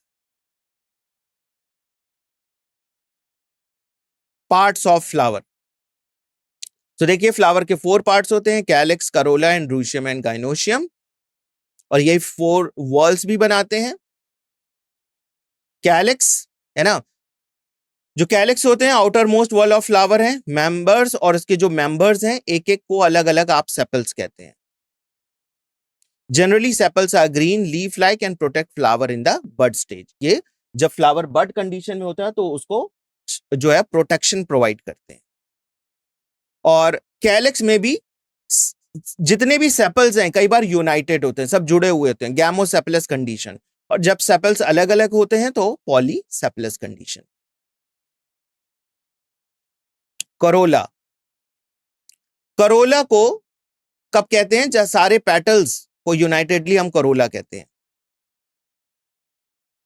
ये ब्राइटली कलर्ड के होते हैं और पॉलिनेशन कराने के लिए रिस्पॉन्सिबल होते हैं। इंसेक्ट्स इससे अट्रैक्ट होते हैं और ये फिर पॉलिनेशन करते हैं। कई बार जो है सारे पेटल्स यूनाइटेड होते हैं तो गैमोपेटलस कंडीशन, और कई बार सभी फ्री होते हैं, यूनाइट नहीं होते हैं तो पेटल्स फ्री यानी कि पॉलीपेटलस कंडीशन कहलाती है। The shape of the colour and Corolla very greatly in plants. अब देखिए यहां पर करोला का जो शेप होता है अलग अलग है, जैसे कुछ में ट्यूबुलर शेप होता है, कुछ में बेल शेप होता है, कुछ में फनल और कुछ में व्हील शेप होता है। अब बात करेंगे बहुत इंपॉर्टेंट पॉइंट एस्टिवेशन की। यहां पर देखिए एस्टिवेशन क्या है? अरेंजमेंट ऑफ सेपल्स और पेटल्स, है ना, फ्लोरल बर्ड्स में किस तरीके से वो अरेंज है उसको आप कहते हैं एस्टिवेशन। यहां पर आप देख सकते हैं velvet, twisted, imbricate and vexillary aestivation. ये जो आप देख रहे हैं ना, दिस लाइनिंग, ये इसके अरेंजमेंट को दिखा रहा है कि सेपल्स और पेटल्स कैसे अरेंज होते हैं। The main type of aestivation are valvate, twisted, imbricate and vexillary. तो एक एक करके देखते हैं। सबसे पहले वेलवेट, सेपल्स और petals will just touch one another at the margin। Margin पे ये सिर्फ टच करते हैं। यहां पर आप देख सकते हैं this is the velvet arrangement. Margin एक दूसरे के ऊपर ओवरलैप नहीं कर रही है, वेलवेट। और इसका एग्जांपल है कैलाट्रोपिस यानी कि मदार। If one of the margin appendages overlap, अब यहां पर देखिए एक जो है उसको ओवरलैप कर रही है, फिर ये वाली अगली वाली को ओवरलैप कर रही है, फिर ये उससे अगली वाली को ओवरलैप कर रही है, राइट। और ऐसा आपको चाइना रोज, लेडी फिंगर और कॉटन के केस में देखने को मिलता है। और इस तरह के जो है एस्टिवेशन को आप कहते हैं ट्विस्टेड एस्टिवेशन। इससे नीट 2024 में देखिए प्रश्न भी आया हुआ। नेक्स्ट हम बात करेंगे अरेंजमेंट की, कि इसमें देखिए डायरेक्शन आपको देखने को मिल रहा है, ओवरलैपिंग में डायरेक्शन देखने को मिल रहा है, ठीक है। The margin of the sepals और the petals overlap one another but not in any particular direction. इसमें कोई डायरेक्शन नहीं है ना। कोई इसको ओवरलैप कर ले रहा है, कभी इसको ओवरलैप कर ले रहा है, तो कोई डायरेक्शन में ओवरलैपिंग नहीं हो रही है। तो ये एग्जांपल है इसके कैशिया और गुलमोहर। और इस तरह के एस्टिवेशन को हम इम्ब्रिकेट एस्टिवेशन कहते हैं। नेक्स्ट जो है वो वैक्सिलरी। वैक्सिलरी आप देखते हैं कि बहुत ही स्पेशल टाइप ऑफ जो है एस्टिवेशन है। इसमें देखिए पी का और बीन का फ्लावर इसका बेस्ट एग्जांपल है। इसमें 5 पेटल्स होते हैं। जो सबसे बड़ा पेटल होता है उसको क्या कहते हैं, स्टैंडर्ड, ठीक है। 2 लेटरल विंग्स होते हैं, देखिए ये और ये दोनों आपके विंग्स हो गए, lateral wings, which in turn overlap the 2 smallest. यहां पर ये 2 स्मॉलेस्ट वाले हैं, ये दोनों आपस में यूनाइट हो जाते हैं और इसको बनाते हैं कील। तो ये जो विंग्स है कील को देखिए यहां पर ओवरलैप कर, राइट। इस तरह के जो एस्टिवेशन होती है उसको वैक्सिलरी या और पेप्लोनेशियस कहते हैं, क्योंकि ये पेप्लोनेसी फैमिली में पाया जाता है ना, पी और बीन। अब बात करेंगे एंड्रूशियम की। सो एंड्रूशियम स्टेमेन से बना हुआ होता है। स्टेमेन के 2 पार्ट होते हैं, स्टॉक और फिलामेंट, और उसके ऊपर एंथर पाया जाता है। एंथर में बहुत सारे पॉलन ग्रेन्स होते हैं। पॉलन ग्रेन्स जो है वो पॉलन सैक, 2 चैम्बर्स होते हैं और चैम्बर में ये पॉलन ग्रेन्स बनते हैं। जो स्टेराइल स्टेमेन होते हैं जिसमें कि एंथर में पॉलन ग्रेन नहीं बन रहे हो उसको आप कहते हैं स्टैमिनोड। और स्टेमेन्स ऑफ फ्लावर में भी यूनाइटेड, कई बार जो है ये यूनाइटेड होते हैं, कई बार ये फ्री होते हैं।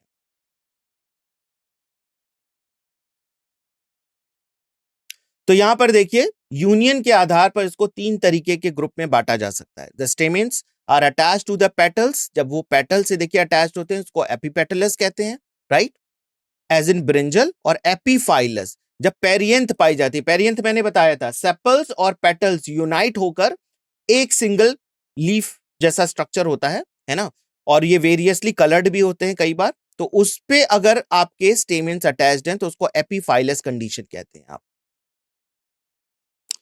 देखिए स्टेमेन्स इन अ फ्लावर में बी आइदर रिमेन फ्री, कई बार फ्री होते हैं जिसको आप पॉलीएंड्रस कहते हैं। जैसे ये देखिए फ्री सेवरल ग्रुप्स में है, ठीक है।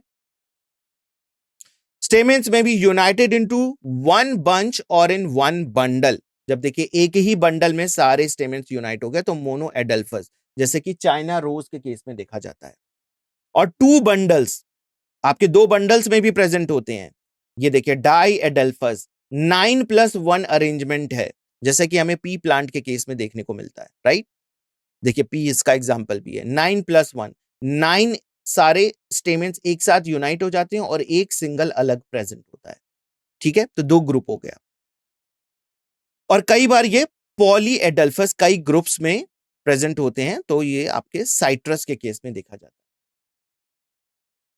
There may be variation in the length of filament within a flower as in salvia and a mustard.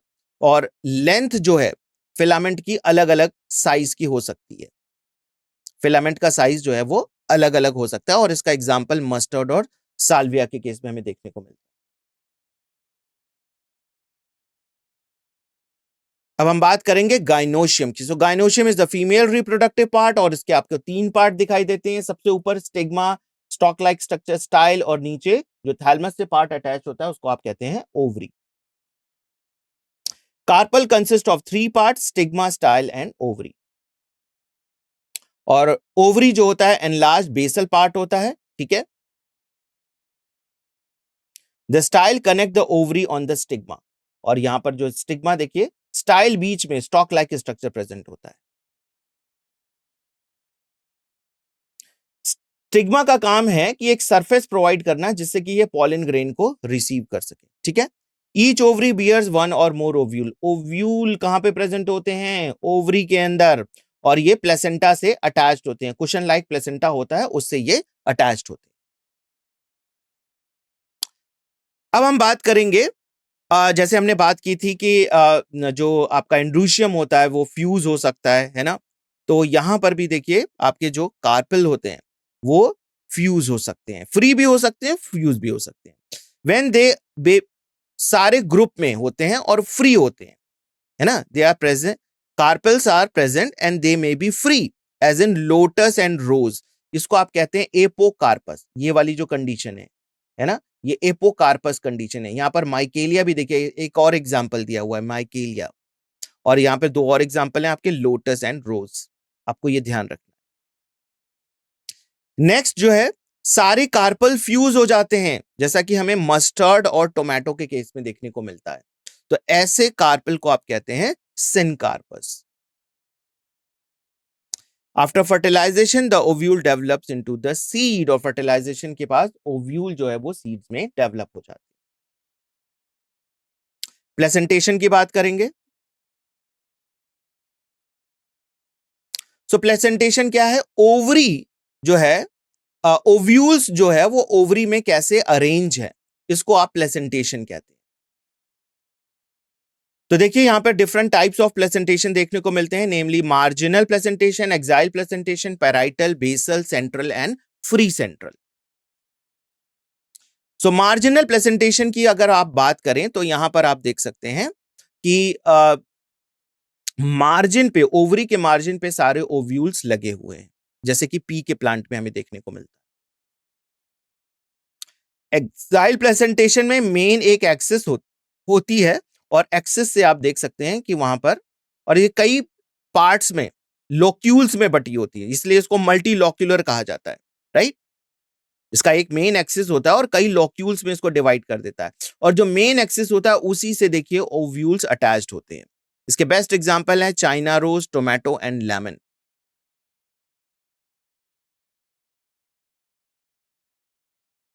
Next हम बात करेंगे पैराइटल प्लेसेंटेशन की। पैराइटल प्लेसेंटेशन में ओव्यूल्स देखिए, जो इनर वॉल है इसकी, एक आउटर वॉल है और उसकी तरफ इनर वॉल है, वॉल जो है उससे देखिए सारे ओव्यूल्स पेरिफेरी पार्ट पर अटैच्ड होते हैं, पेरिफेरल पार्ट पर अटैच्ड है, ठीक है। जिस वजह से इसको पैराइटल हम कहते हैं, और इसका पूरा वन चैम्बर है, सिंगल वन चैम्बर, ठीक है। And sometime it become two chamber due to the formation of false septum, जैसा कि मस्टर्ड और आर्जिमोन के केस में हमें देखने को मिलता है। नेक्स्ट है free central. So when the ovules born on the central axis, और आपका एक ही लोक्यूल है, जैसे यहां पर देखिए ये कई लोक्यूल्स में डिवाइड हो गया था, यहां पर लोक्यूल्स नहीं बन रहे हैं, सिर्फ एक सेंट्रल एक्सिस है और उससे बहुत सारे जो है ओव्यूल्स अटैच्ड है।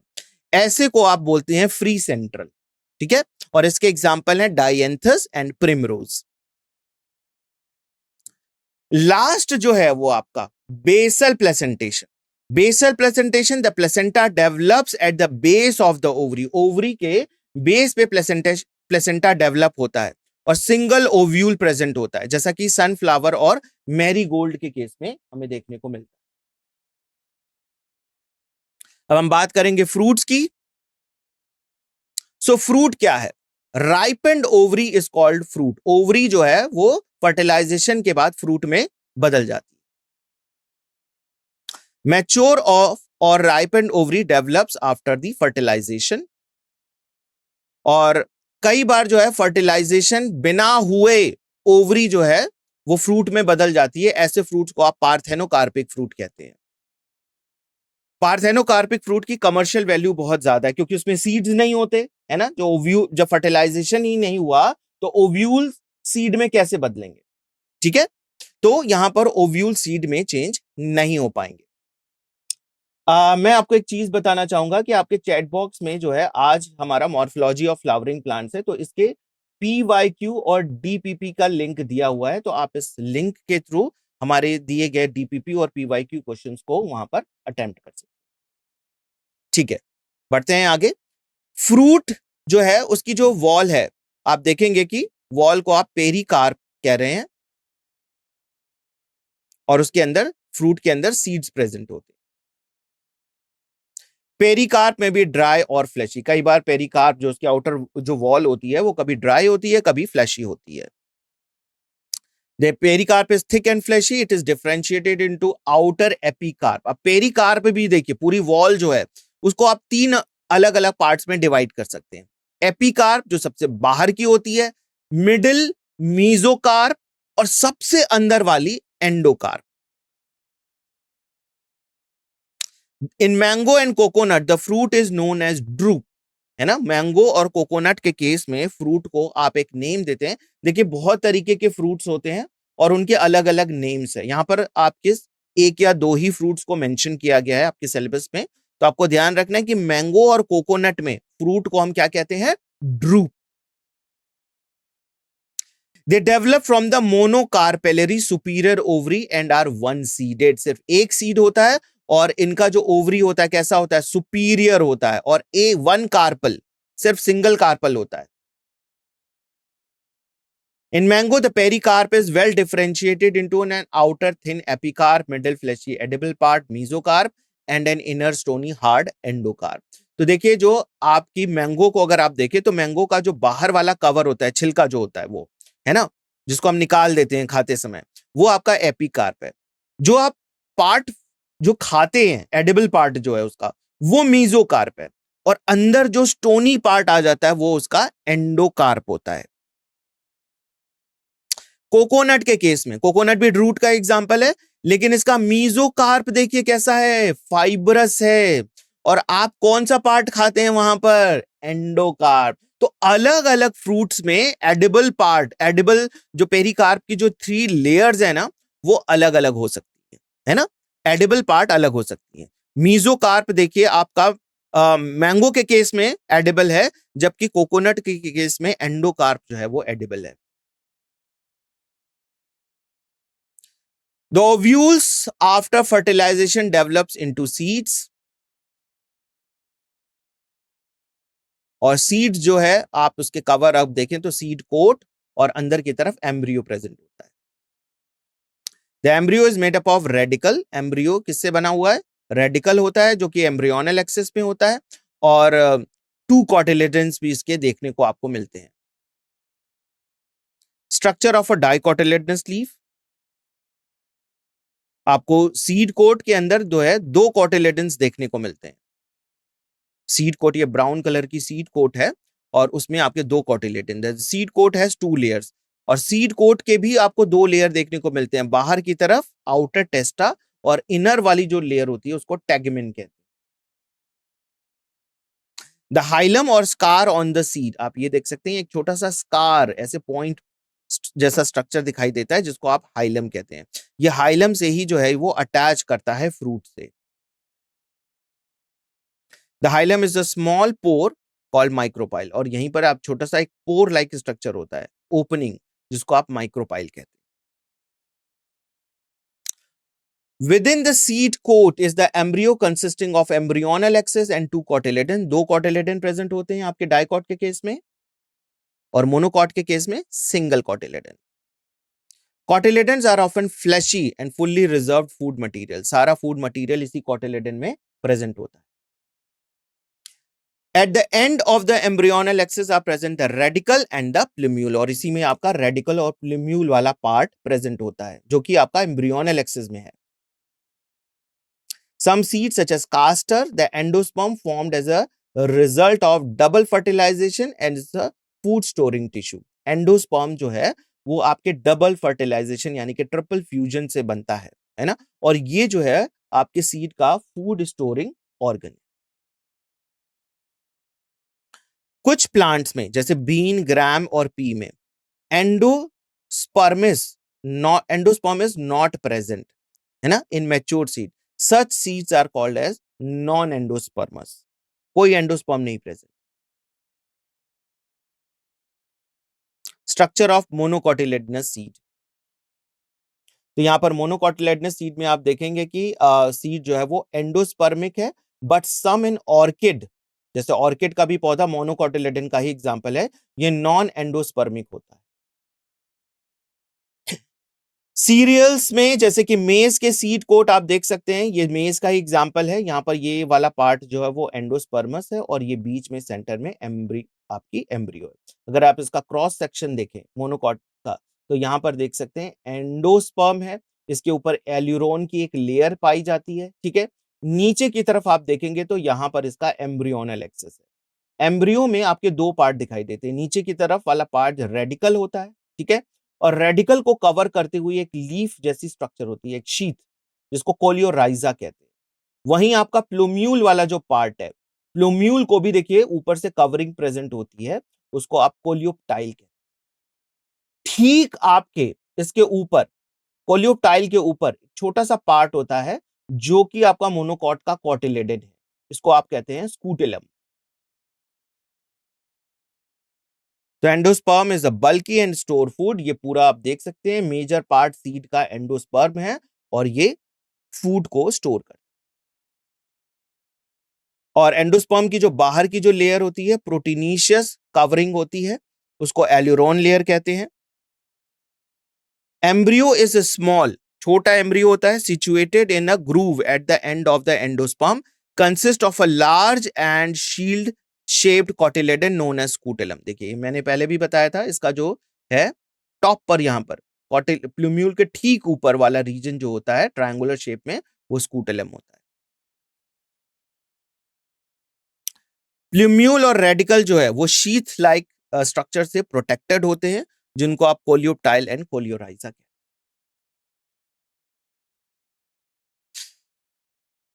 अब यहां पर हम कुछ जब आप फैमिली पढ़ते हैं, है ना, पूरे फैमिली का जब डिस्क्रिप्शन देखते हैं तो उसमें कुछ टेक्निकल टर्म्स आते हैं फ्लावर से रिलेटेड, है ना, तो उसके बारे में हम यहाँ पे देखते हैं। फ्लोरल फॉर्मूला हम पढ़ते हैं इसमें, जो कि किसी ना किसी सिंबल से रिप्रेजेंट किया जाता है। अब देखिए यहां पर अगर फ्लावर में बी आर लिखा हुआ है तो इसका मतलब वो ब्रैक्टिएट है। के जो है स्टैंड करता है आपका कैलिक्स के लिए, सी स्टैंड करता है कोरोला के लिए, पी फॉर पेरियंथ, जैसे कई फ्लावर में आपके सेपल्स और पेट जो है पेटल्स जो होते हैं फ्यूज कर जाते हैं और उसकी जगह पेरियंथ पाया जाता है, तो वहां पर आप पी लिखेंगे, perianth, P for perianth. A represent किया जाता है एंड्रोशियम के लिए, जी रिप्रेजेंट किया जाता है गाइनोशियम के लिए। और गाइनोशियम के लिए, गाइनोशियम के नीचे अगर सिंगल लाइन ऐसे खिंची हुई है, जिसका मतलब है कि ओवरी सुपीरियर है, और अगर गाइनोशियम के ऊपर सिंगल लाइन है तो इसका मतलब है ये ओवरी इंफीरियर। यानी कि ये आपका जो है वो थैलमस, आप समझ सकते हैं कि ये थैलमस है और उसके ऊपर देखिए गाइनोशियम प्रेजेंट है। यहां पर है कि थैलमस के अंदर धस गई है ये आपकी जो ओवरी वाला पार्ट, है ना, तो ये ऊपर इसलिए रिप्रेजेंट किया गया है। मेल इस सिंबल से रिप्रेजेंट किया जाता है, फीमेल के लिए ये सिंबल है। कई फ्लावर बाइसेक्सुअल होते हैं तो उसमें देखिए ये मेल और फीमेल दोनों यूनाइटेडली रिप्रेजेंट किया जाता है। एक्टिनोमॉर्फिक के लिए ये राउंड करके क्रॉस किया जाता है, ये सिंबल है। परसेंटेज का साइन होता है जाइगोमॉर्फिक के लिए। Fusion is indicated by enclosing the figure with in the bracket adhesion. तो अभी हम यहां पर देखते हैं फिगर, ये देखिए फ्लोरल डायग्राम है ये, और यहां पर फ्लोरल फॉर्मूला। तो ये देखिए इसका मेन एक्सिस है जिससे कि फ्लावर आपका स्टेम से अटैच्ड होता है। सबसे बाहर की जो वर्ल्ड है, चक्र है, आप वो सेपल्स की होती है। अब देखिए यहां पर इसका अरेंजमेंट भी है, इसका एस्टिवेशन भी आप देख सकते हैं, ठीक है। और यहीं पर आप देखिए इसका पेटल्स का अरेंजमेंट, बाहर सेपल्स देन पेटल्स। फिर उसके बाद देखिए यहां पर एंड्रूशियम कैसे अरेंज है, एक चक्र ये है और एक चक्र ये है, 2 बाहर की तरफ और 4 अंदर की तरफ, 2 सर्कल्स में प्रेजेंट। उसके अंदर फिर देखिए यहां पर ओवरी की पोजीशन, ठीक है, ओवरी में यहां पर आपका कितने कार्पल्स है आप देख सकते हैं, ठीक है।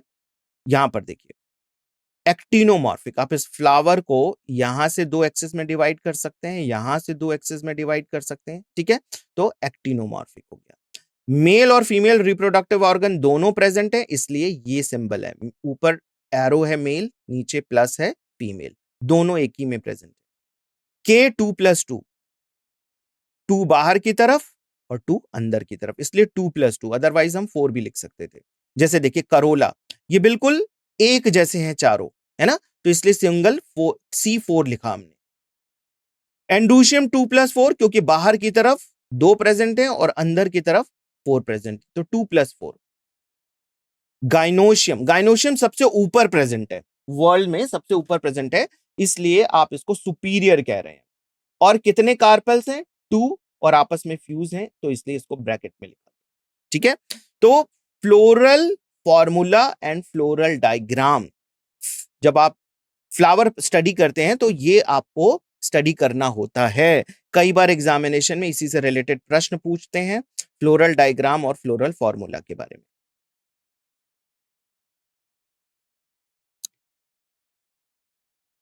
तो मैं ये पार्ट यहां पर स्किप कर रहा हूं क्योंकि इसको ऑलरेडी हमने डिस्क्राइब किया है। अब हम एक फैमिली देखेंगे सोलेनेसी, इससे आपको क्लियर हो जाएगा।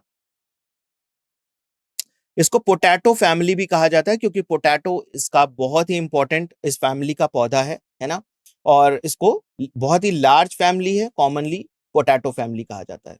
सोलेनम ट्यूबरोसम पोटैटो का scientific name. It is widely distributed in tropics, सब ट्रॉपिक्स एंड टेम्परेट जोन, है ना, ये डिस्ट्रीब्यूशन है कि कहां कहां इस पर्टिकुलर फैमिली के पौधे। सोलेनेसी देखिए नेम ऑफ फैमिली है। आप जब क्लासिफिकेशन पढ़ते होंगे तो कैसे पढ़ते हैं? पहले स्पीशीज आती है, जेनस आता है, देन फैमिली आती है, क्लास, ऑर्डर, है ना, याद है आपको? तो ये देखिए फैमिली वाली पोजीशन पर हैं हम। अब हम बात करेंगे इसके वेजिटेटिव कैरेक्टर्स की। तो देखिए प्लांट कैसे हो सकते हैं, कुछ प्लांट हर्ब्स के फॉर्म में होते हैं, कुछ श्रब होते हैं, कुछ जो है रेयरली स्मॉल ट्रीज के फॉर्म में भी हमें देखने को मिलते हैं। Stem herbaceous, rarely woody, aerial होते हैं, इरेक्ट होते हैं, सिलेंड्रिकल, ब्रांचिंग देखी जाती है, सॉलिड होते हैं, इसमें हेयरी या फिर ग्लैब्रस, हेयर्स प्रेजेंट होना, कई बार आपको रोम जैसे स्ट्रक्चर, हेयर जैसे स्ट्रक्चर्स आपको स्टेम पे दिखेंगे, कई बार बिल्कुल ग्लैब्रस होता है, ग्लैब्रस बिल्कुल स्मूथ चिकना, है ना। अंडरग्राउंड स्टेम, कई बार आपको स्टेम जो है वो अंडरग्राउंड फॉर्म में देखने को मिलेगा, फॉर एग्जांपल पोटैटो, पोटैटो का साइंटिफिक नेम है सोलेनम ट्यूबरोसम। लीव्स कैसी होती है? ऑल्टरनेट होती है, सिंपल, रेयरली पिन्नेटली कंपाउंड, एक्सटिप्यूलेट यानी कि स्टिप्यूल नहीं है ना, वेनेशन रेटिकुलेट टाइप, डाइकॉट का पौधा है तो वेनेशन रेटिकुलेट होगा। फ्लोरल कैरेक्टर्स, फ्लावर की बात करेंगे, देखिए फ्लावर सॉलिटरी होता है, अकेला फ्लावर होता है, एक्सिलरी और साइमोज एज इन सोलेनम, लेकिन कुछ में देखिए आपका इन्फ्लोरेसेंस पाया जाता है, कुछ में सॉलिटरी प्रेजेंट होते हैं। तो साइमोज जो है जैसे सोलेनम के केस में पाया जा रहा है। बाइसेक्सुअल एक्टिनोमॉर्फिक, सेपल्स 5 होते हैं, यूनाइटेड होते हैं, परसिस्टेंट एंड वेलवेट एस्टिवेशन पाया जाता है। Petals 5, united, valvate aestivation. Androecium 5 androecium 5 stamens होते हैं और ये एपीपेटलस होते हैं, पेटल से अटैच्ड होते हैं, और वहीं अगर पेरियन से अटैच होगा तो एपीफाइलस। गाइनोशियम क्या है? बाइकार्पेलरी है, सेनकार्पस है, ओवरी सुपीरियर है, यानी कि सारे फ्लोरल पार्ट जो है वो ओवरी से नीचे की तरफ होंगे, बाइलॉक्युलर है, 2 लॉक्यूल्स प्रेजेंट है, प्लेसेंटा स्वॉलन है और बहुत सारे ओव्यूल्स पाए जाते हैं। टोमेटो के केस में भी आपने देखा होगा, है ना, तो उसमें बहुत सारे आपके प्रेजेंट होते हैं ना सीड्स, तो वो सभी सीड्स क्या हैं? ओव्यूल से ही तो बने हैं, तो मैनी ओव्यूल्स। बेरी और कैप्सूल के फॉर्म में फ्रूट होता है। सीड्स मैनी एंडोस्पर्मस, और इसका फ्लोरल फॉर्मूला देखिए, एक्टिनोमॉर्फिक, बाइसेक्सुअल, के सभी यूनाइटेड है, 5 कोरोला कैसे हैं, सभी यूनाइटेड है, और देखिए एंड्रूशियम कोरोला से अटैच्ड है ना, एपीपेटलस कंडीशन। एपीपेटलस कंडीशन के लिए दिखाने के लिए देखिए फ्लोरल फॉर्मूला में आप सी को ए से ऐसे अटैच करते हैं। एंड्रूशियम फ्री है, पांचों अलग अलग हैं, तो इसलिए हम इसको ब्रैकेट में नहीं कर रहे हैं। गाइनोशियम सुपीरियर नीचे लाइन, और आपके बाइलॉक्यूलर है ना, तो यहां पर 2 लॉक्यूल्स आपने कर दिए ब्रैकेट। अब सारा डिस्क्रिप्शन देखिए, आप इससे भी समझ सकते हैं फ्लोरल फॉर्मूला से। इसका इकोनॉमिक इंपॉर्टेंस क्या है, many plants belong to this family are a source of food, जैसे टोमेटो है, ब्रिंजल है, पोटैटो, ये सभी देखिए कितने इंपॉर्टेंट वेजिटेबल्स हैं हमारे। कुछ स्पाइसेस जैसे चिली इसी फैमिली को बिलोंग करता है। Medicinal plant belladonna, Atropa belladonna, ashwagandha, वो भी इसी पर्टिकुलर फैमिली को बिलोंग करता है। फ्यूमिगेटरी सब्सटेंसेस जैसे कि टोबैको प्लांट है ना, ये भी इसी को बिलोंग करता है। ऑर्नामेंटल पेट्यूनिया फ्लावर, बहुत ही खूबसूरत फ्लावर होता है और उसको ऑर्नामेंटल प्लांट की तरह ग्रो किया जाता है, वो भी इसी फैमिली का पौधा है। अब एक और फैमिली हम देख लेते हैं यहां पर, लिलिएसी। सो लिलिएसी फैमिली जो है वो मोनोकॉट का प्लांट है। हमने पहला डाइकॉट का देखा, तो एक मोनोकॉट का भी हम फैमिली देख लेते हैं, Liliaceae monocotyledonous plant. Widely distributed in the world. Vegetative characters की बात करें तो ये पेरिनियल है, पेरिनियल हर्ब्स, कई बार इसके अंडरग्राउंड बल्ब्स देखे जाते हैं। कॉर्म्स और राइजोम्स के फॉर्म में भी प्रेजेंट होते हैं। कॉर्म क्या होता है, जैसे बिल्कुल जैसे आपने देखा होगा ना, सूरन का पौधा, एलिफेंट फूट जिसको कहा जाता है, उसका जो स्टेम होता है वो अंडरग्राउंड होता है। तो यहां पर भी इसके जो स्टेम होते हैं वो कई बार अंडरग्राउंड होते हैं, कॉर्म के फॉर्म, कई बार राइजोम के form. Leaves mostly basal, alternate, linear exstipulate and parallel venation. भाई मोनोकॉट प्लांट है तो पैरेलल वेनेशन होगा। Floral characters inflorescence, solitary, cymose, often umbellate clusters के फॉर्म में। और फ्लावर जो है वो बाइसेक्सुअल और एक्टिनोमॉर्फिक टाइप ऑफ। पेरियंथ, यहां पे देखिए टैपल्स पेरियंथ पाए जा रहे हैं, यानी कि आपके सेपल्स और पेटल फ्यूज्ड हैं, 3+3, often United into tube like structure, कई बार ये ट्यूब लाइक स्ट्रक्चर्स में यूनाइट हो जाते हैं। वेलवेट एस्टिवेशन, तो यहाँ पे 3+3 देखिए अरेंजमेंट दिखाया गया है, 3 अंदर की तरफ और 3 बाहर की तरफ, इसलिए 3+3 कह रहे हैं। एंड्रूशियम स्टेमेन 6, 3+3, एपी पेटलस, एपीफाइलस होना चाहिए यहां पर, क्योंकि ये आपके पेरियंथ है, जब पेरियंथ से अटैच्ड होगा तो एपीफाइलस कंडीशन होती है। फ्लोरल कैरेक्टर्स, गाइनोशियम टाइकार्पेलरी होता है, सिनकार्पस, ओवरी सुपीरियर होती हैं, ट्राइलॉक्यूलर, और बहुत सारे ओव्यूल्स होते हैं, प्लेसेंटेशन एक्साइल टाइप। फ्रूट कैसा होता है, कैप्सूल टाइप ऑफ, और कभी कभी कुछ पौधों में बेरी भी देखा गया है। सीड्स एंडोस्पर्मस है, यानी कि इसमें एंडोस्पर्म पाया जाता है। अब देखिए BR लिखा है, यानी कि ब्रैक्टिएट है। एक्टिनोमॉर्फिक, पेरियंथ 3+3 दो ग्रुप्स में है। एंड्रूशियम भी 3+3 है। गाइनोशियम 3 है। इकोनॉमिक इंपॉर्टेंस इनका, many plants belong to this family are good ornamentals like tulip and gloriosa, है ना, टुलिप का पौधा बहुत इंपॉर्टेंट है। ये काफी जो है इसकी फ्लावर की इसकी डिमांड बहुत ज्यादा होती है, तो इसको ऑर्नामेंटली कमर्शियल फॉर्म में ग्रो किया जाता है। सोर्स ऑफ मेडिसिन, देखिए कुछ मेडिसिनल प्लांट भी होते हैं, जैसे एलोय, वेजिटेबल्स के फॉर्म में यूज किया जाता है एस्पेरेगस, और कॉल्चिसिन, कॉल्चिकम ऑटमनेल, ये जो है आपका सेल डिवीजन की स्टडी में ये यूज किया जाता है। ये आपका सेकेंडरी मेटाबोलाइट के फॉर्म में भी पाया जाता है। तो अभी हमारा थ्योरी पार्ट यहीं तक हम इसको रखते हैं।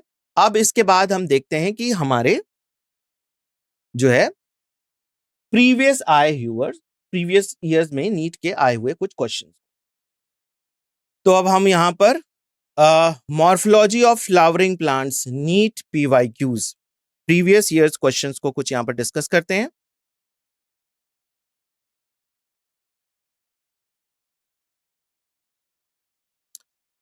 पहला क्वेश्चन है हमारा, yes it is a bisexual flower. आपके जो लिलिएसी जो है वो बाइसेक्सुअल है, तो वहां पर आपका सिंबल रहेगा मेल और फीमेल का। करेक्ट।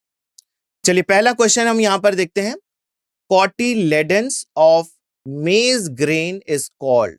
मेज ग्रेन को के कॉटिलेडन्स को हम क्या कहते हैं? ऑप्शंस इस प्रश्न के लिए क्या है देख लेते हैं। A plumule, B coleorhiza, C coleoptile and D scutellum. ये नीट हमारे 2016 का आया हुआ प्रश्न है। ठीक है, तो इस प्रश्न को आप सॉल्व करिए, फिर हम इसको देखते हैं इसका करेक्ट आंसर क्या है।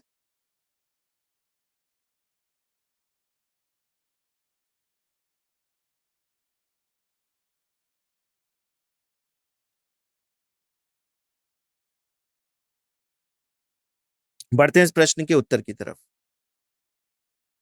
सो cotyledon of maize grain is called, ये हमारा प्रश्न था। अब देखिए इसका उत्तर क्या है, डी स्कूटेलम। स्कूटेलम, अगर आपको मेज का इंटरनल स्ट्रक्चर याद हो तो वहां पर जो इसकी एम्ब्रियोनल एक्सिस थी, है ना, आपकी जो कोलियोप्टाइल था, जो प्लूम्यूल को प्रोटेक्ट करता है, शीथ लाइक स्ट्रक्चर, उसके ठीक ऊपर जो है ट्रायंगुलर शेप में जो है वो कॉटिलेडन होता है, और उसको हम नेम देते हैं स्कूटेलम। ये आपका मेज जो है वो मोनोकॉट का एग्जांपल है। ठीक है, तो एग्जाम में दूसरे भी क्वेश्चन में ऐसे भी पूछा जा सकता है कि वीट या फिर राइस में जो है आपका जो कॉटिलेडन है उसको क्या नेम देते हैं। मेज आपको पता है कि मेज का फिगर दिया हुआ था, लेकिन सेम आपका जो है वो वीट और राइस के केस में भी होगा, तो ये आपको ध्यान रखना है।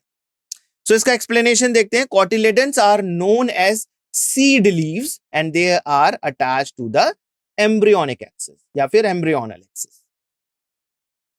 Dicotyledons typically have the two cotyledons and the monocotyledons have only one cotyledon. Dicot के केस में दो कोटिलेडन्स होते हैं, आपने देखा होगा इसका स्ट्रक्चर, और मोनोकॉट के केस में सिर्फ एक ही कोटिलेडन होता है और उसको आप कहते हैं scutellum. The single shield shaped cotyledon in the grains is known as scutellum. अगला प्रश्न हमारा यहां पे, proximal end of the filament of a stamen is attached to the। Options इस प्रश्न के लिए, A anther, B connective, C placenta and D thalamus और पेटल। बहुत सिंपल क्वेश्चन है, लेकिन आपको टर्म पता होने चाहिए। प्रॉक्सिमल एंड, डिस्टल एंड, ये कहां पर आया था? जब आपको याद हो, अगर आपको नेफ्रॉन का स्ट्रक्चर याद हो, नेफ्रॉन के स्ट्रक्चर में प्रॉक्सिमल कन्वॉल्यूटेड टिब्यूल, डिस्टल कन्वॉल्यूटेड टिब्यूल, है ना, तो वहीं पे देखिए यहां पे प्रॉक्सिमल एंड, और अभी हम देखेंगे कि डिस्टल एंड भी आएगा। बहरहाल आप इस प्रश्न का उत्तर दीजिए, फिर हम देखते हैं इसका करेक्ट आंसर।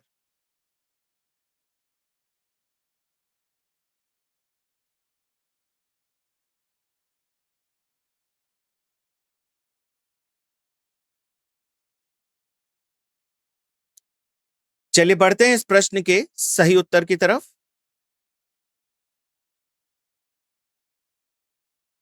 तो ये हमारा प्रश्न है, proximal end of the filament of the stamen is attached to दी।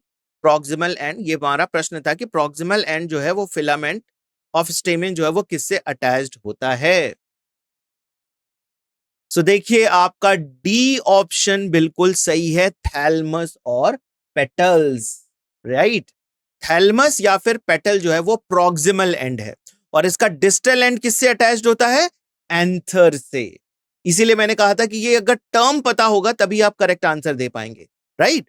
तो आपको याद रखना है कि प्रॉक्सिमल एंड यानी जहां से स्टेमेन स्टार्ट होता है, तो नीचे से स्टार्ट होता है, और वो जो नीचे से स्टार्ट होता है वो किससे अटैच्ड है? आपका थैलमस और या फिर पेटल से, ठीक है।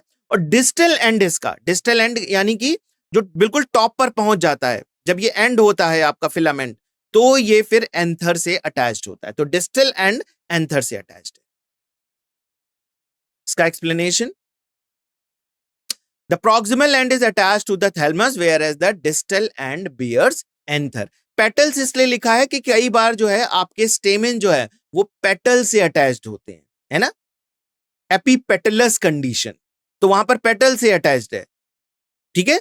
और जब पेटल से नहीं अटैच्ड होता तो फिर थैलमस से अटैच्ड होता है, इसीलिए दोनों लिखा गया है, थैलमस और पेटल्स। अगला प्रश्न हमारा यहां, the standard petal of a papilionaceous corolla is also called, standard petals papilionaceous के केस में करोला को हम क्या कहते हैं? ऑप्शंस देखते हैं, ए करीना, बी पैपस, सी वेक्सिलम, डी कोरोना। इस प्रश्न को आप सॉल्व करिए, फिर हम देखेंगे इसका करेक्ट आंसर।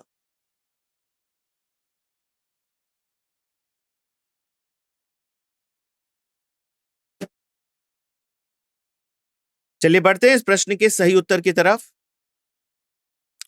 तो देखिए ये हमारा प्रश्न था, the standard petals of a papilionaceous. देखिए बहुत सारे पेटल्स, अलग अलग नेम थे यहां पर, है ना, स्टैंडर्ड, विंग्स और कील, ये तीन तरह के पेटल्स पाए जाते हैं, राइट।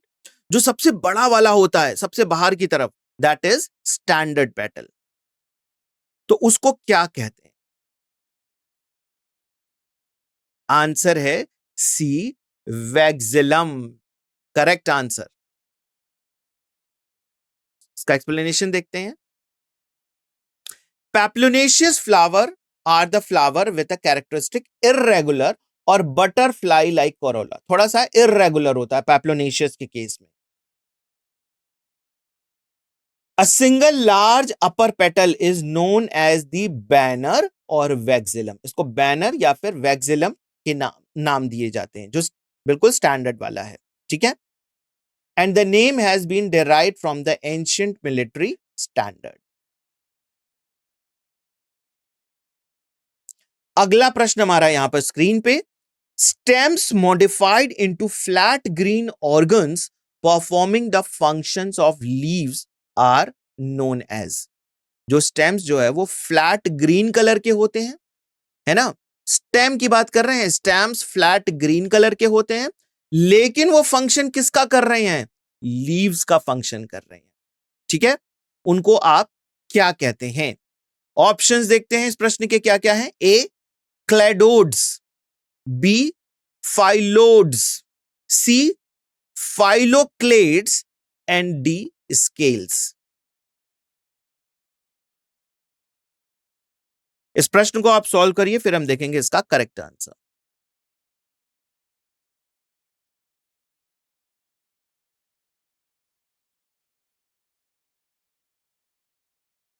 बढ़ते हैं इस प्रश्न के उत्तर की तरफ।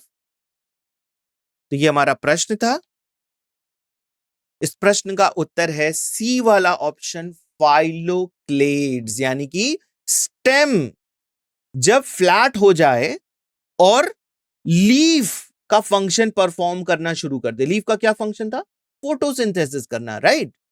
तो यहां पर जो स्टेम है अगर लीफ का फंक्शन कर रहा है तो लीफ का क्या काम होगा? लीफ यहां पर देखिए फाइलोक्लेड्स के केस में स्पाइंस, कांटों में बदल जाते हैं, क्योंकि देखिए ये जीरोफिटिक कंडीशन में पाए जाते हैं ऐसे पौधे। ओपनशिया इसका बेस्ट एग्जांपल है ना, आपका नागफनी जो है, ठीक है, कैक्टस। तो वहां पर क्या होता है कि इतनी ज्यादा जो है वो ड्राइनेस होती है और हीट इतना ज्यादा होता है कि अगर आपकी लीफ प्रेजेंट होगी तो उस पर स्टोमेटा होंगे और स्टोमेटा से सारा वाटर जो है वो इवेपोरेट करना शुरू हो जाएगा। तो लीव्स क्या करता है, अपने आप को मॉडिफाई करके स्पाइंस में तब्दील हो जाता है, बदल जाता है। तो अब भाई जब लीव्स स्पाइंस में बदल गए तो फोटोसिंथेसिस क्या करेगा? स्टेम कहता है कि चलो मेरे पास स्टोमेटा तो नहीं है, ठीक है, मैं थोड़ा फ्लैट हो जाता हूं और अपने अंदर जो है वो क्लोरोप्लास्ट को एग्रीगेट करता हूं और मैं फोटोसिंथेसिस, ठीक है। तो यहां पर लीफ वाला काम जो है वो आपका फ्लैट स्टेम करना शुरू कर देता है और उसको एक टर्म दिया गया है यहां पर, फाइलोक्लेड्स। Phylloclades refers to a portion of a flattened leaf-like stem or a branch with the multiple nodes and internodes, and cladode for a single internode of a phylloclade.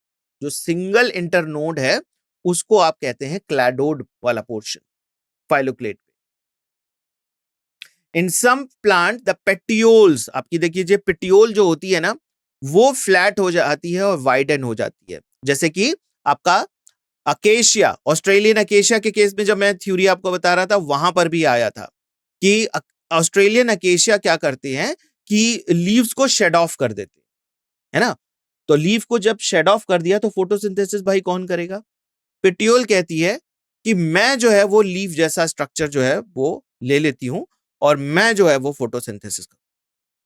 और फायदा इसलिए रहता है पेटियोल्स में कि, तो आप ये भी कह सकते हो तो भाई लीव को ही रहना चाहिए, लीव को शेड ऑफ क्यों करना पड़ा? लीव देखिए इसलिए शेड ऑफ करती है क्योंकि लीव के पास स्टोमेटा है। स्टोमेटा होगा तो देखिए वहां से वाटर का इवापोरेशन शुरू हो जाएगा और शरीर प्लांट के पूरे बॉडी में जो है ऑलरेडी वाटर की मात्रा कम हो रही है, वाटर अवेलेबल भी नहीं है ना। तो इस पूरी परिस्थिति से जूझने के लिए प्लांट्स क्या करते हैं, अपनी लीव्स को शेड ऑफ कर देते हैं कि लीव्स रहेगी तो इवापोरेशन होगा ही होगा, गैसेस एक्सचेंज के लिए जो है स्टोमेटा को ओपन करना पड़ेगा, तो सारी लीव्स शेड ऑफ हो जाती है। अब पेटियोल के ऊपर देखिए कोई भी जो है आपका स्टोमेटा नहीं प्रेजेंट है ना, अगर होंगे भी तो बहुत अंदर प्रेजेंट होते हैं, माइन्यूट फॉर्म में धसे हुए स्टोमेटा होते हैं, तो जिससे कि वाटर को जो है इवापोरेशन उतना जो है वो फ्रीक्वेंटली नहीं होता और वहां से जो है वो सनलाइट लेकर जो है वो आपका प्लांट फोटोसिंथेसिस कर सकता है। पेटियोल्स फ्लैटेंड हो गई, वाइडेंड हो गई और जो है वो कहलाती है आपकी फाइलोड्स और फाइलोडिया। तो ये सारे आपके ऑप्शंस में थे, तो आपको ध्यान रखना है फाइलोक्लेड्स क्या है, राइट। अगला प्रश्न हमारा यहां पे, the morphological nature of the edible part of coconut is. जो आपका कोकोनट है उसका एडिबल पार्ट क्या है? ऑप्शंस देखते हैं क्या क्या दिए गए हैं इस प्रश्न के लिए। A cotyledons, B endosperm, C pericarp and D perisperm. Simple question है ये काफी। इस प्रश्न को आप सॉल्व करिए फिर हम देखते हैं इसका करेक्ट आंसर।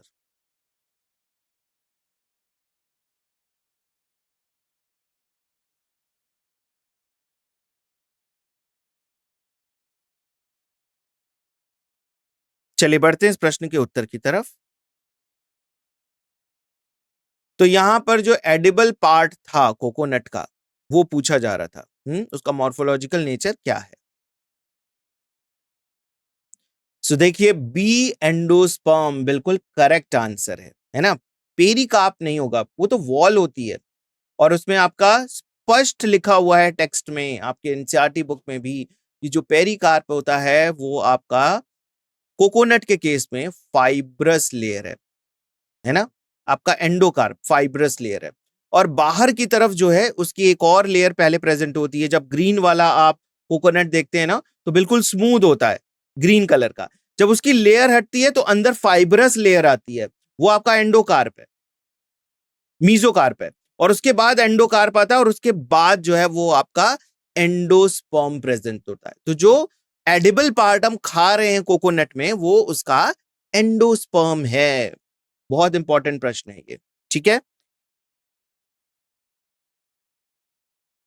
एक्सप्लेनेशन देखते हैं। The edible part of the coconut is it's endosperm. Coconut has a double endosperm, liquid endosperm and a cellular. तो जो लिक्विड आप देखते हैं कि कभी भी नारियल हम जब तोड़ते हैं तो उसमें से लिक्विड पार्ट भी निकलता है, यही लिक्विड पार्ट जो है वो धीरे धीरे डिपॉजिट होता जाता है और फिर उसमें बहुत सारे न्यूक्लियस होते हैं, है ना, और वो धीरे धीरे सेलुलर फॉर्म में वो बदलता जाता है। तो जो एंडोस्पर्म की जो लेयर होती है वो काफी थिक होती जाती है, ठीक है। तो दो फॉर्म में आपको मिलता है, liquid endosperm and cellular form of endosperm. अगला प्रश्न हमारा यहां पर, कोकोनट फ्रूट इज अ, आपका जो कोकोनट फ्रूट है उस पर्टिकुलर फ्रूट को आप क्या नाम देते हैं? ऑप्शंस देखते हैं। A berry, B nut, C capsule and D drupe. इस प्रश्न को आप सॉल्व करिए, फिर हम देखते हैं इसका करेक्ट आंसर।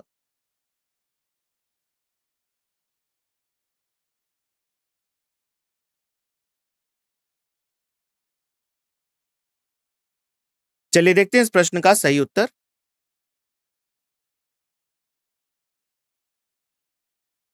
सो ये हमारा प्रश्न था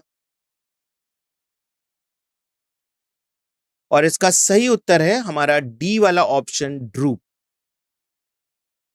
इसका explanation, coconut fruit is a drupe, ठीक है, और drupe is a fleshy fruit with thin skin and the central stone containing the seed. जैसे आपका मैंगो के केस में भी देखिए वहां पर क्या पाया जाता है, ड्रूप ही है, ठीक है, लेकिन मैंगो के केस में मीजोकार्प जो है वो एडिबल पार्ट है और यहां पर जो है वो इसका एंडोस्पर्म वाला जो पार्ट है वो एडिबल पार्ट। अगला प्रश्न हमारा यहां पे, in bougainvillea thorns are the modifications of. Bougainvillea के पौधे में जो थॉर्न्स होते हैं वो किस पार्ट का मॉडिफिकेशंस है? ऑप्शंस देखते हैं क्या है इस प्रश्न के लिए। ए एडवेंटिशियस रूट, बी स्टेम, सी लीफ, डी स्टिप्यूल्स। इस प्रश्न को आप सॉल्व करिए, फिर हम देखते हैं इसका करेक्ट आंसर।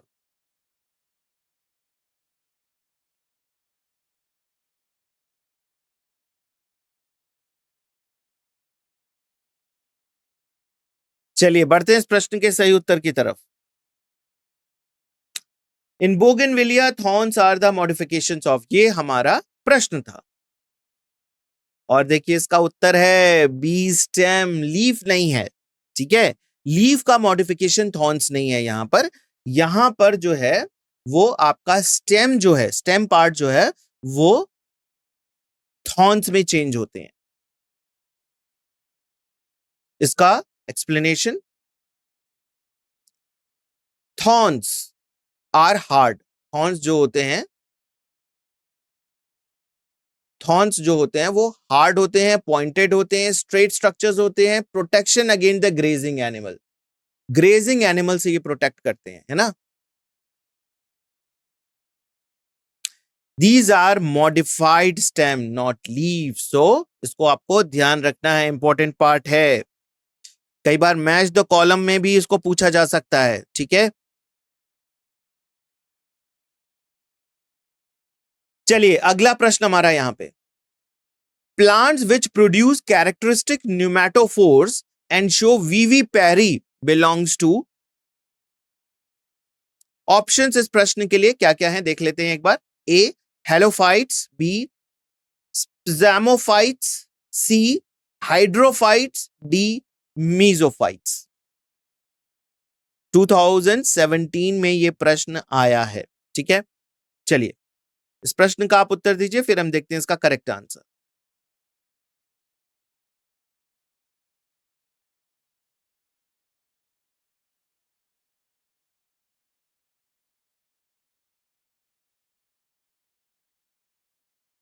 बढ़ते हैं इस प्रश्न के सही उत्तर की तरफ। So plants which produce characteristic pneumatophores and show vivipary, तो देखिए ये हमारा प्रश्न था। न्यूमेटोफोर्स आपको टेक्स्ट में बताया गया था कि न्यूमेटोफोर्स क्या होते हैं, है ना। रूट्स जो है वो कई बार ऊपर की तरफ, लैंड से ऊपर की तरफ आ जाते हैं और ये आपके जो दलदली पौधे होते हैं या फिर मार्शी लैंड में पौधे पाए जाते हैं, है ना, मैंग्रोव्स के प्लांट जो होते हैं वहां पे भी आपको देखने को मिलते हैं। विविपैरी फिनोमेना क्या होता है, जो है आपका सीड जो है वो फ्रूट लगा हुआ है आपका पौधे पे, पेड़ों पे, और वो वहीं पर जर्मिनेट कर रहा है, उसके अंदर जो सीड्स है वो अभी अलग नहीं हुए हैं, वो ऊपर ही जर्मिनेट कर रहे हैं, ठीक है, और उसके बाद जो है ये अलग होते हैं पौधे से और नीचे जो है दलदल में जाकर धंसते हैं, तब वहां पर एक नया पौधा बनता है। तो जर्मिनेशन आपका वहीं पर हो जा रहा है, इसलिए इसको विविपैरी फिनोमेना कहा गया है। देखते हैं इसका उत्तर। देखिए इसका उत्तर है ए, हेलोफाइट्स। इसका explanation, halophytes growing in the saline soil, ऐसा सॉइल जो कि सलाइन है, नमक बहुत ज्यादा है वहां पर। And they show vivipary for seed germination and have pneumatophores for the gaseous exchange, gaseous exchange के लिए देखिए न्यूमेटोफोर्स इसमें पाए जाते हैं। अगला प्रश्न हमारा यहां पर, न्यूमेटोफोर्स अकर इन, तो अब तो ये प्रश्न इजी हो गया है ना। न्यूमेटोफोर्स अकर इन, ऑप्शंस देखते हैं इस प्रश्न के लिए। A, halophytes, B, free floating hydrophytes, C, submerged hydrophytes, and D, carnivorous plant. इस प्रश्न को आप सॉल्व करिए, फिर हम देखते हैं इसका करेक्ट आंसर।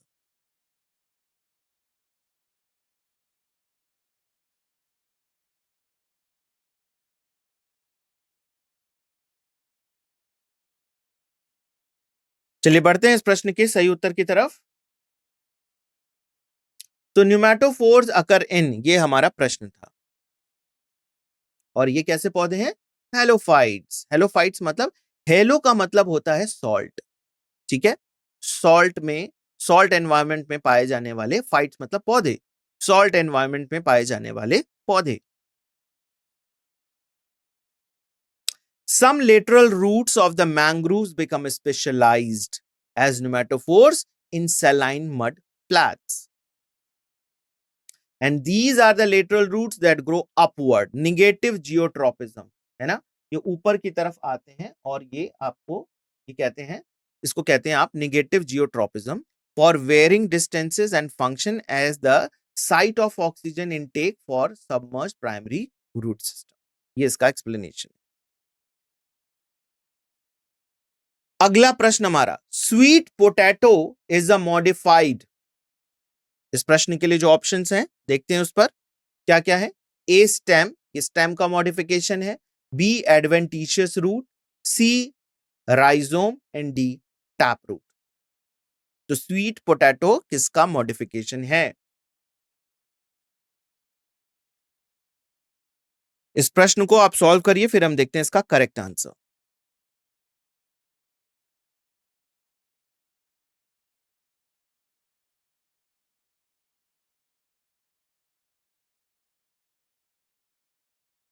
आइए बढ़ते हैं इस प्रश्न के सही उत्तर की तरफ। Sweet potato is a modified, ये हमारा प्रश्न था। और इसका उत्तर बी, एडवेंटिशियस रूट, है ना। तो ये एडवेंटिशियस रूट पाए जाते हैं आपके स्वीट पोटैटो के केस में, और वही जो रूट, जो स्वीट पोटैटो हम as a food, that is the edible part, है ना, वो उसका एडिबल पार्ट है जो हम उसको फूड की तरह खाते हैं, वो किसका मॉडिफिकेशन है? एडवेंटिशियस रूट का modification. Explanation, sweet potato is a modified adventitious root for storage of food. और राइजोम्स जो होते हैं वो क्या है? आपके अंडरग्राउंड मॉडिफाइड स्टेम है। टैप रूट जो है वो प्राइमरी रूट जो रेडिकल से बनती है, उसको आप टैप रूट कहते हैं। तो ये राइजोम टैप रूट है ना, ये बिल्कुल नहीं है इसका correct answer. Adventitious root, that is the correct answer. अगला प्रश्न हमारा यहां पे, plantation in which ovules develop on the inner wall of the ovary or in peripheral part is, ovules जो है वो डेवलप करते हैं inner wall of the ovary या फिर पेरिफेरल पार्ट पे, उसको आप क्या कहते हैं? किस तरह का जो है वो एस्टिवेशन होता है? Placentation, not aestivation, placentation. Actually यहां पर प्लेसेंटेशन होना चाहिए, not plantation. Placentation in which ovules develop on the inner wall of the ovary or in peripheral part is। तो ऑप्शंस इस प्रश्न के लिए क्या क्या है? A, basal, B, axile, C, parietal, and D, free central. इस प्रश्न को आप सॉल्व करिए, फिर हम देखते हैं इसका करेक्ट आंसर।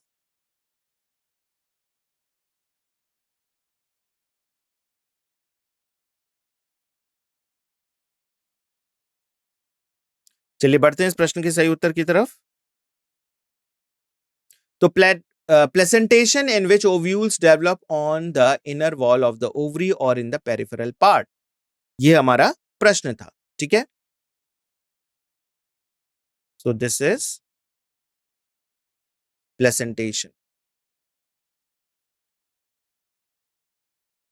ओके, चलिए देखते हैं इसका उत्तर। बेसल।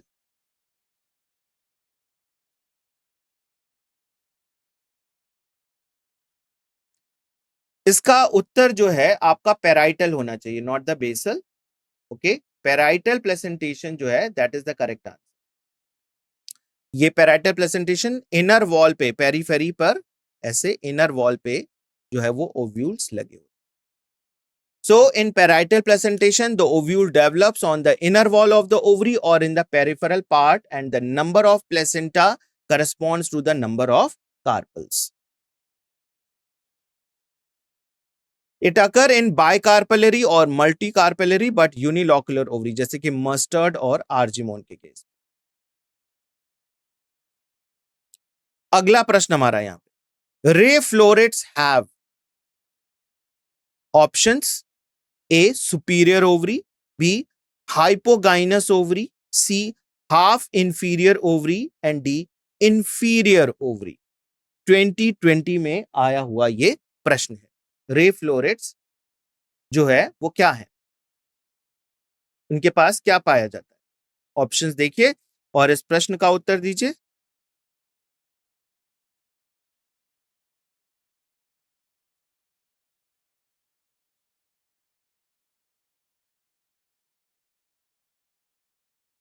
चलिए बढ़ते हैं इस प्रश्न के उत्तर की तरफ। Ray florets have inferior ovary, D option बिल्कुल करेक्ट है, इंफीरियर ओवरी। का explanation, ray florets have inferior ovary,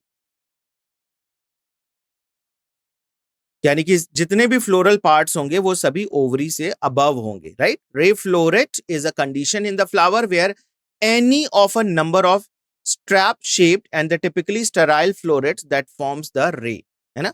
sunflower, epigynous flower are formed in the family Asteraceae, इसका एग्जांपल है सनफ्लावर। अगला प्रश्न, the ovary is half inferior, is half inferior ovary किस में पाई जाती है? ऑप्शंस देखते हैं इस प्रश्न के लिए क्या क्या है। A, mustard; B, sunflower; C, plum; and D, brinjal. 2020 का आया हुआ यह प्रश्न है। इस प्रश्न का उत्तर दीजिए, फिर हम देखते हैं इसका correct answer.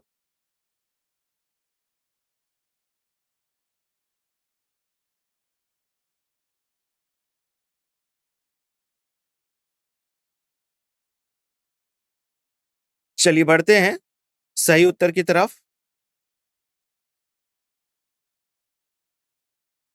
The ovary is half inferior in, ये हमारा प्रश्न था, किसमें हाफ इंफीरियर ओवरी पाई जाती है। So option C, plum. Plum के केस में जो है ओवरी आपकी हाफ इंफीरियर होती है। Explanation, the ovary is half inferior in case of plum. Half inferior का मतलब क्या होता है? इट इज एम्बेडेड और सराउंडेड बाय द रिसेप्टिकल, है ना। Such flowers are termed as perigynous और हाफ एपिगाइनस, है ना, इसको पेरीगाइनस भी कहा जाता है। In some classifications, half inferior ovaries are not recognized and are instead grouped with either the superior or inferior ovaries. अगला प्रश्न हमारा, और ये बहुत ही इंपॉर्टेंट प्रश्न है, डाइएडल्फस स्टेमेन्स आर फाउंड इन, ग्रुप वाला अगर आपको याद हो, डाइएडल्फस कंडीशन किसमें पाई जाती है? ये स्टेमेन की कंडीशन है, तो ये किस आपके फ्लावर में पाया जाता है? तो ऑप्शंस देखते हैं क्या क्या फ्लावर के नेम दिए गए हैं। A, China rose and citrus; B, China rose; C, citrus; and D, pea. इस प्रश्न को आप सॉल्व करिए, फिर हम देखते हैं इसका करेक्ट आंसर।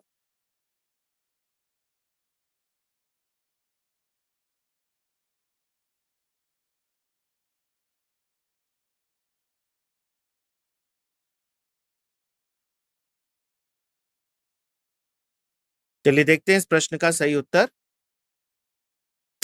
हमारा प्रश्न था diadelphous stamens are found in, diadelphous stamens कहां पाए जाते हैं? तो देखिए ये आपके पी के प्लांट में पाए जाते हैं, मटर के पौधे में। डाइएडल्फस कंडीशन मटर के पौधे में कैसी होती है?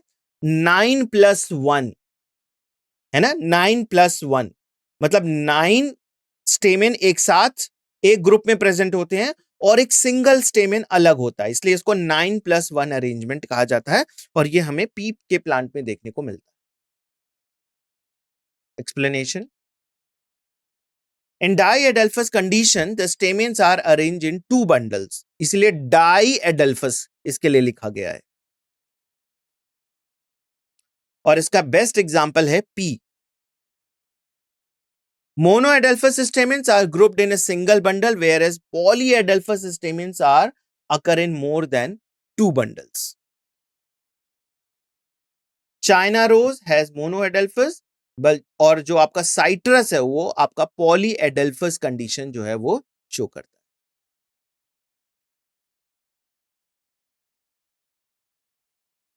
अगला प्रश्न हमारा यहां पे, ये स्टेटमेंट टाइप ऑफ क्वेश्चन है, राइट? तो चलिए आके जल्दी से देखते हैं इसका क्या इसके स्टेटमेंट्स हैं। First, the leaflets are modified into the pointed hard thorns in citrus and bougainvillea. Second, axillary buds form the slender and spirally coiled tendrils in the cucumber and pumpkin.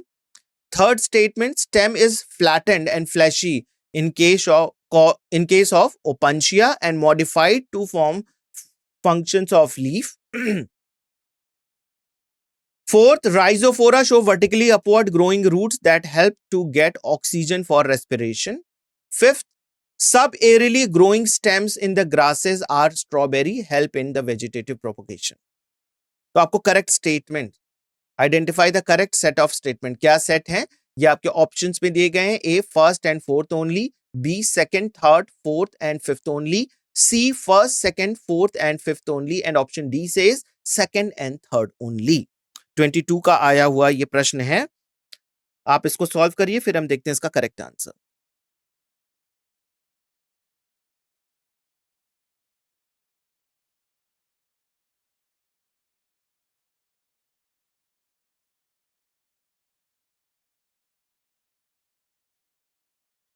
तो देखिए ये हमारा प्रश्न था और इसका उत्तर है बी वाला option, second third fourth and fifth only, यानी कि पहला स्टेटमेंट जो है वो हमारा इनकरेक्ट है। Explanation: thorns of citrus and bougainvillea are modified stem not leaves. ये लीव्स का मॉडिफिकेशन नहीं है, ये स्टेम का मॉडिफिकेशन है। सो आज का सेशन हम बायोलॉजी का यहीं पर समाप्त करते हैं। Thank you very much for attending the session.